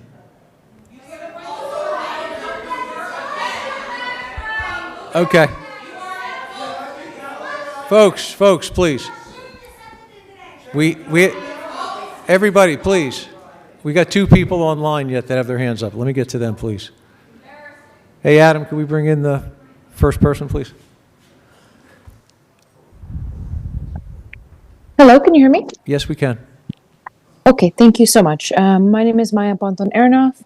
I'm a Princeton graduate student, member of Resistencia, and I have also worked back in the day with some of you through Princeton Mutual Aid as well. And last week I mentioned that the other home with which I split my time when I'm not in this semester has passed the Immigrant Trust Act resolution at the local level, Union City and Weehawken, and has empirically experienced less ICE arrests than the surrounding counties that have not passed the ITA resolution. But today I wanted to speak on something a little different. For those who are members of the Jewish people, we are in the narrow place, the weeks of Av leading up to Tisha B'Av, where we are called on to mourn and to reflect on the breaking and the repairing of the world. And I've been doing that a lot lately as we see a rise of fascism that I'm sure is no stranger to many of our families, wherever they may come from, and no stranger to me as someone who spent my undergraduate and my graduate education focusing on authoritarianism and genocide. This week, the federal government passed an executive order stating that people who are disabled, people with mental health issues, people who are homeless, and people who are otherwise quote unquote undesirable or a threat to society can be, if this executive order is allowed to go through, indefinitely institutionalized in state hospitals that don't exist. And what they mean by that is desaparecidos. What they mean by that is taking people to Fort Dix, right? So this is about primarily defending our undocumented family members, siblings, friends, and neighbors. But it didn't begin with that in the long history of American Christian white supremacist nationalism, and it's not going to end there. And I know that many on this council, maybe with good intentions, have thought if we just keep our heads down and we don't make too much noise, they won't come for us. But I can tell you from studying hundreds of authoritarian regimes that has never once historically been true. That might be true for the most marginalized person who at the late stages of genocide has to hide in an attic, right?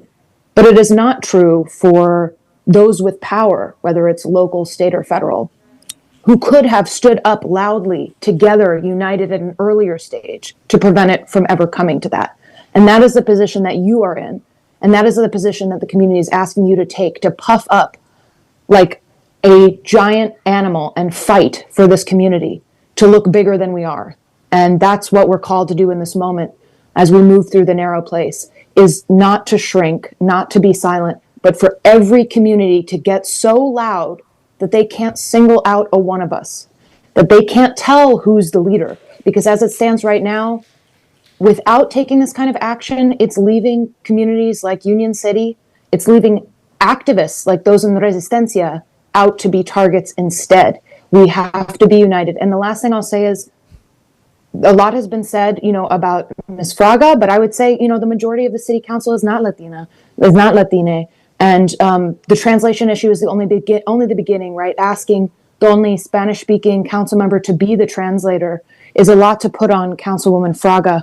And it's a shared responsibility. And so, of course, Latina community members may be calling out anyone specifically they feel, based on their identity. But as someone who's not Latina, I look to the non-Latina, to the white council members to stand up and do your part as well, because this is going to take all of us. And it seems like there's a lot of collaboration that is mutually desired if folks can just look past the pain and the trauma and the bruised feelings. And I know that collaboration can happen and be so.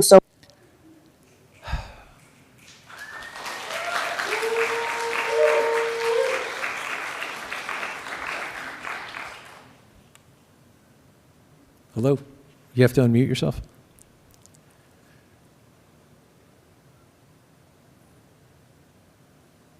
Sully? Hello, am I heard now? Yeah, we can hear you now. Good evening. Good evening, everyone. Buenas noches, comunidad. Mayor, I am not a religious person, but I do understand why pride is called a sin. There's a reason for that. At first, I accepted your negative reaction to Resistencia. It wasn't surprising. After all, this town has had a long history of leadership, sort of ignoring or refusing to work with the grassroots organizations specifically related to this topic.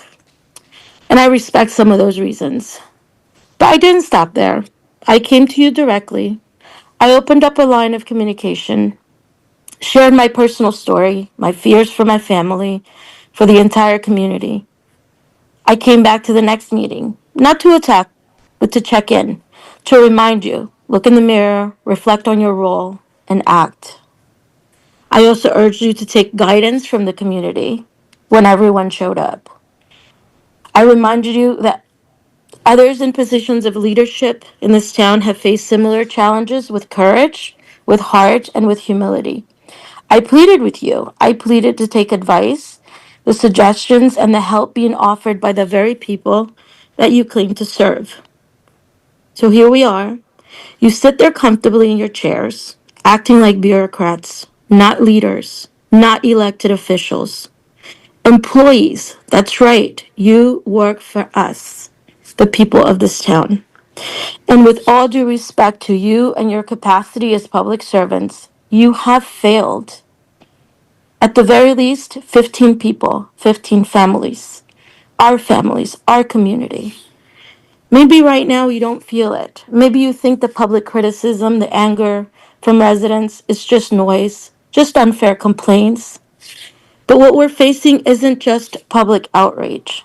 It's federal action, and it's already harming our immigrant community, the backbone of our town.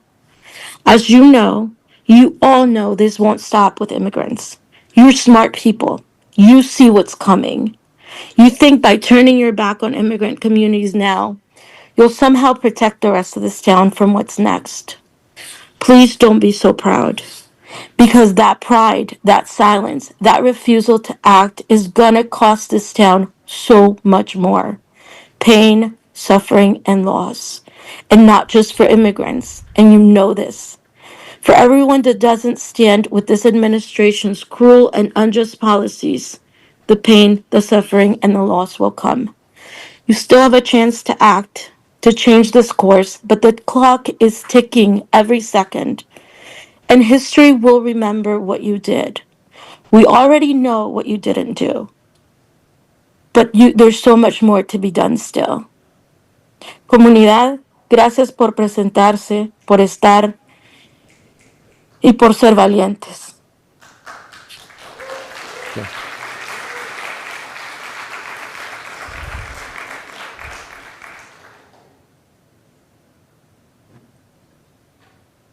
Thank you.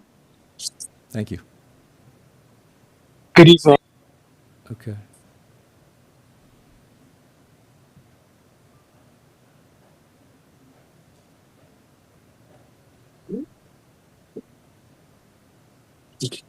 Good evening, council members, everyone in the room. Can you all hear me okay? Yeah, we can.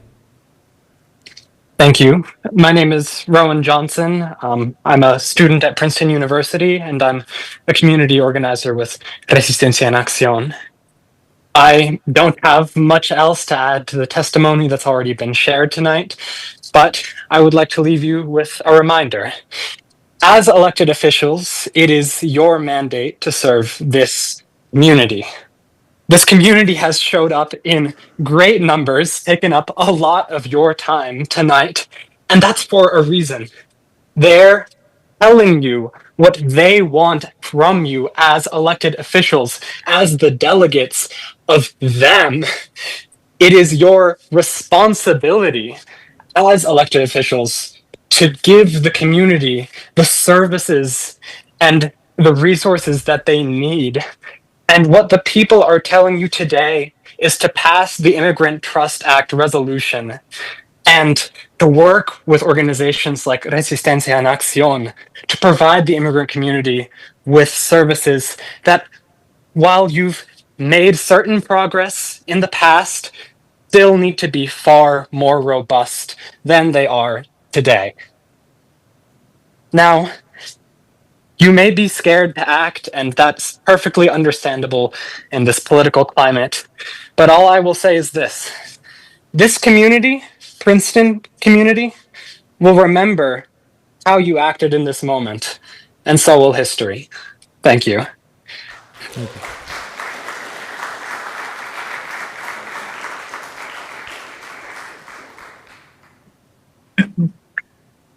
Hi, thank you. This is Andre Berger from Movimiento Cosecha. I'm calling in from Elizabeth, actually, just a few miles from both the Elizabeth Detention Center and Delaney Hall, two immigration detention centers with horrific conditions where some of your community members have been detained. And, you know, the single biggest ask that we hear again and again from the people that we work with who are inside is they need legal support. And Resistencia has been doing amazing work at connecting some folks with lawyers, at trying to raise funds for lawyers, and also trying to provide resources for the families, many cases, who are suddenly left without their primary breadwinners. And this council can and should do a lot more to help with that effort. You have the ability, you know, you don't control national immigration law, you don't control ICE, but you do have the ability to ensure that every single Princeton resident, right, who is kidnapped and detained by ICE can access a good legal representation.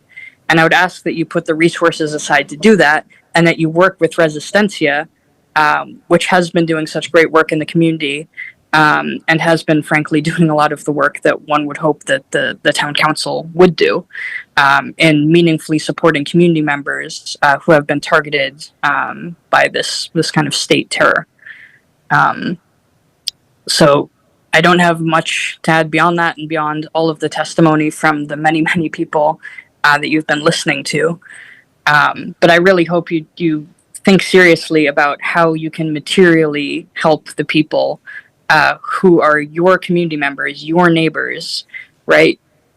How you can ensure their safety to the greatest degree possible, and what powers you have, right, as the local government, to actually make that a reality. And that starts with, you know, meaningfully distributing resources to those families, and that starts with working with Resistencia to make that happen. Thank you. Thank you.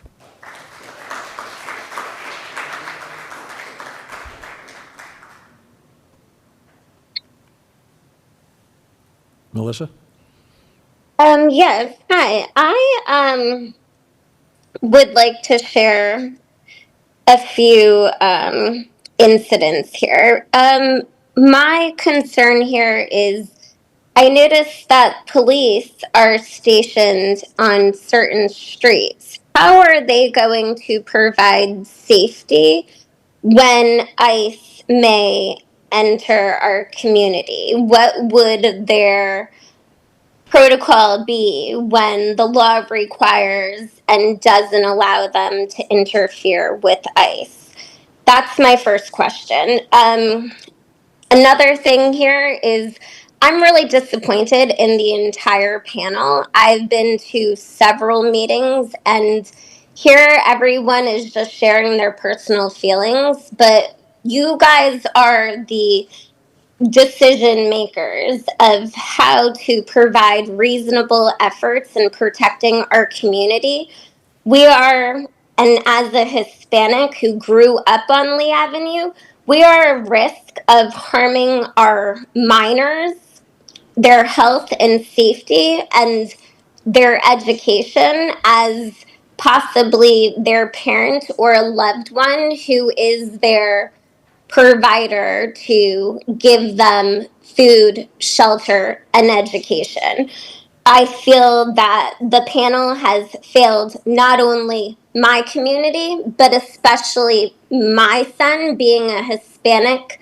And I have spoken about this. There is a problem when we keep continuing to speak about the Black and brown community, and we're obviously separated. We're failing to make ethical obligations to our Latino community. And absolutely, everyone here today is sharing their disappointment with Leticia because she should be representing all of us. If you are discriminating my child, I know for sure that we're not going to protect not a single soul who has been taken away the last year and a year to date this month when they came back to our town. So I just want to let you know we're not doing a great job together. We're not collaborating with our nonprofits. We're not working to see results to be giving related services because what you're providing, obviously, there is no help. There is nothing going forward with pro bono. I just want to leave that there. Thank you.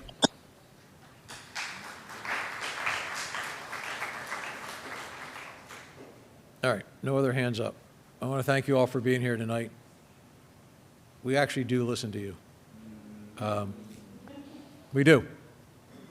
So, anyway, thanks again. I'm sorry. Maybe others of us might want to say something. Yeah, go ahead. Just didn't. I just want to thank you all again for coming out. I love that our community has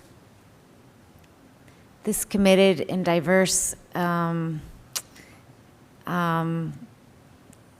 resident base. We look forward to working together with you. I was interested, there was a mention, a number of people mentioned a community action plan. I'm not familiar with this. If that's something that has been put forward, you know, we'd be interested to hear what that is like. I guess, you know, honestly, I would also be interested to hear what your plans are once the resolution is passed, how you are hoping to engage more concretely, both in this community and at the state level, because however many resolutions are passed by towns, unless the act is actually passed at the legislature, it won't result in the meaningful protections that I know we all agree are so important. So those are my questions, and thank you all again for coming out. And this has been a emotionally raw evening, but I think a productive one. So thank you. And I also just want to say that, I'm sorry, but my council colleague, Leticia Fraga, has been a very strong advocate of not only the resolution and the act, but a variety of legislative measures that could help stem the tide of the erosion of protections in this country. So thank you, Leticia. Thank you. Okay. Sorry, go ahead. Yeah, so I mean, personally, I'm committed to getting the resolution passed and forward as soon as we can. You know, there's a process, and we need to be diligent, and I thank my colleagues, you know, particularly Leticia, but also Leighton, and all of us are really doing the due diligence that we have to, but I am committed to doing that. And I have to say, tonight was very enlightening, very hard, of course, because it hits home to all of us. We all care tremendously for what's happening, and I'm afraid of what's coming too. I think of when COVID hit and we first took office, and we put together a fund to help the businesses. The least we can do is help work with the community and figure out how do we help with funding, legal funding, housing, rental assistance. I know we have a very robust human and health department, but we need to work with the community. So I'm very open to working with ideas on how to go about doing that. I think action, of course, speaks louder than words. So thank you.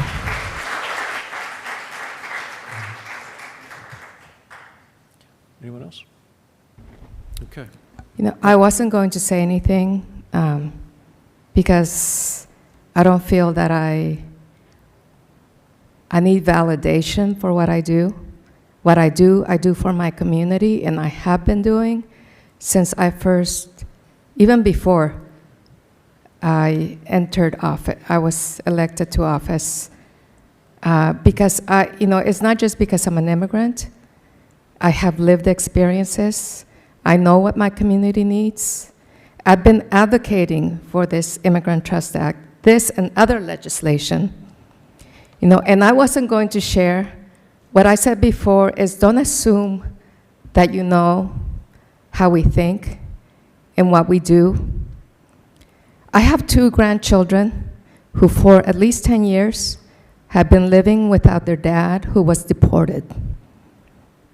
So I know the pain, the trauma, how traumatic it is for children especially to be separated from their parents.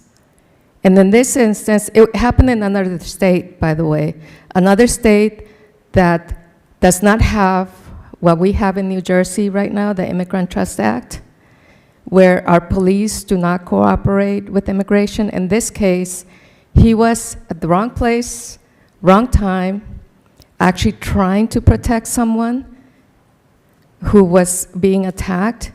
And when the police came, they asked him for his document, for his ID, followed up by his proof of residency, which he didn't have, and that was that for him. So please do not assume to know what we do and why we do it, or that we don't understand, or at least, for me, lived experiences. And that drives me every day to do what I do. And it's really, it's like I said, I'm not doing it I don't do anything for validation. I don't do it for recognition, or it's because I feel like I know what my community needs. And I am doing the work along with my colleagues. You may not see it, but it's being done. No. You know what? No, please. I'm trying to speak from the heart, and you keep interrupting me, so this is why I don't talk. No. What I'm not going to do, I'm not going to take pictures of individuals that I'm helping, like some groups do. So I'm done. I'm done. This is, you ask us to work with you, and this is why you make it very difficult. Okay. Thank you. Any other comments from up here? Is there a motion to adjourn is in order? Move to adjourn. Is there a second? Second. All in favor, say aye. Aye. Meeting's adjourned. Record.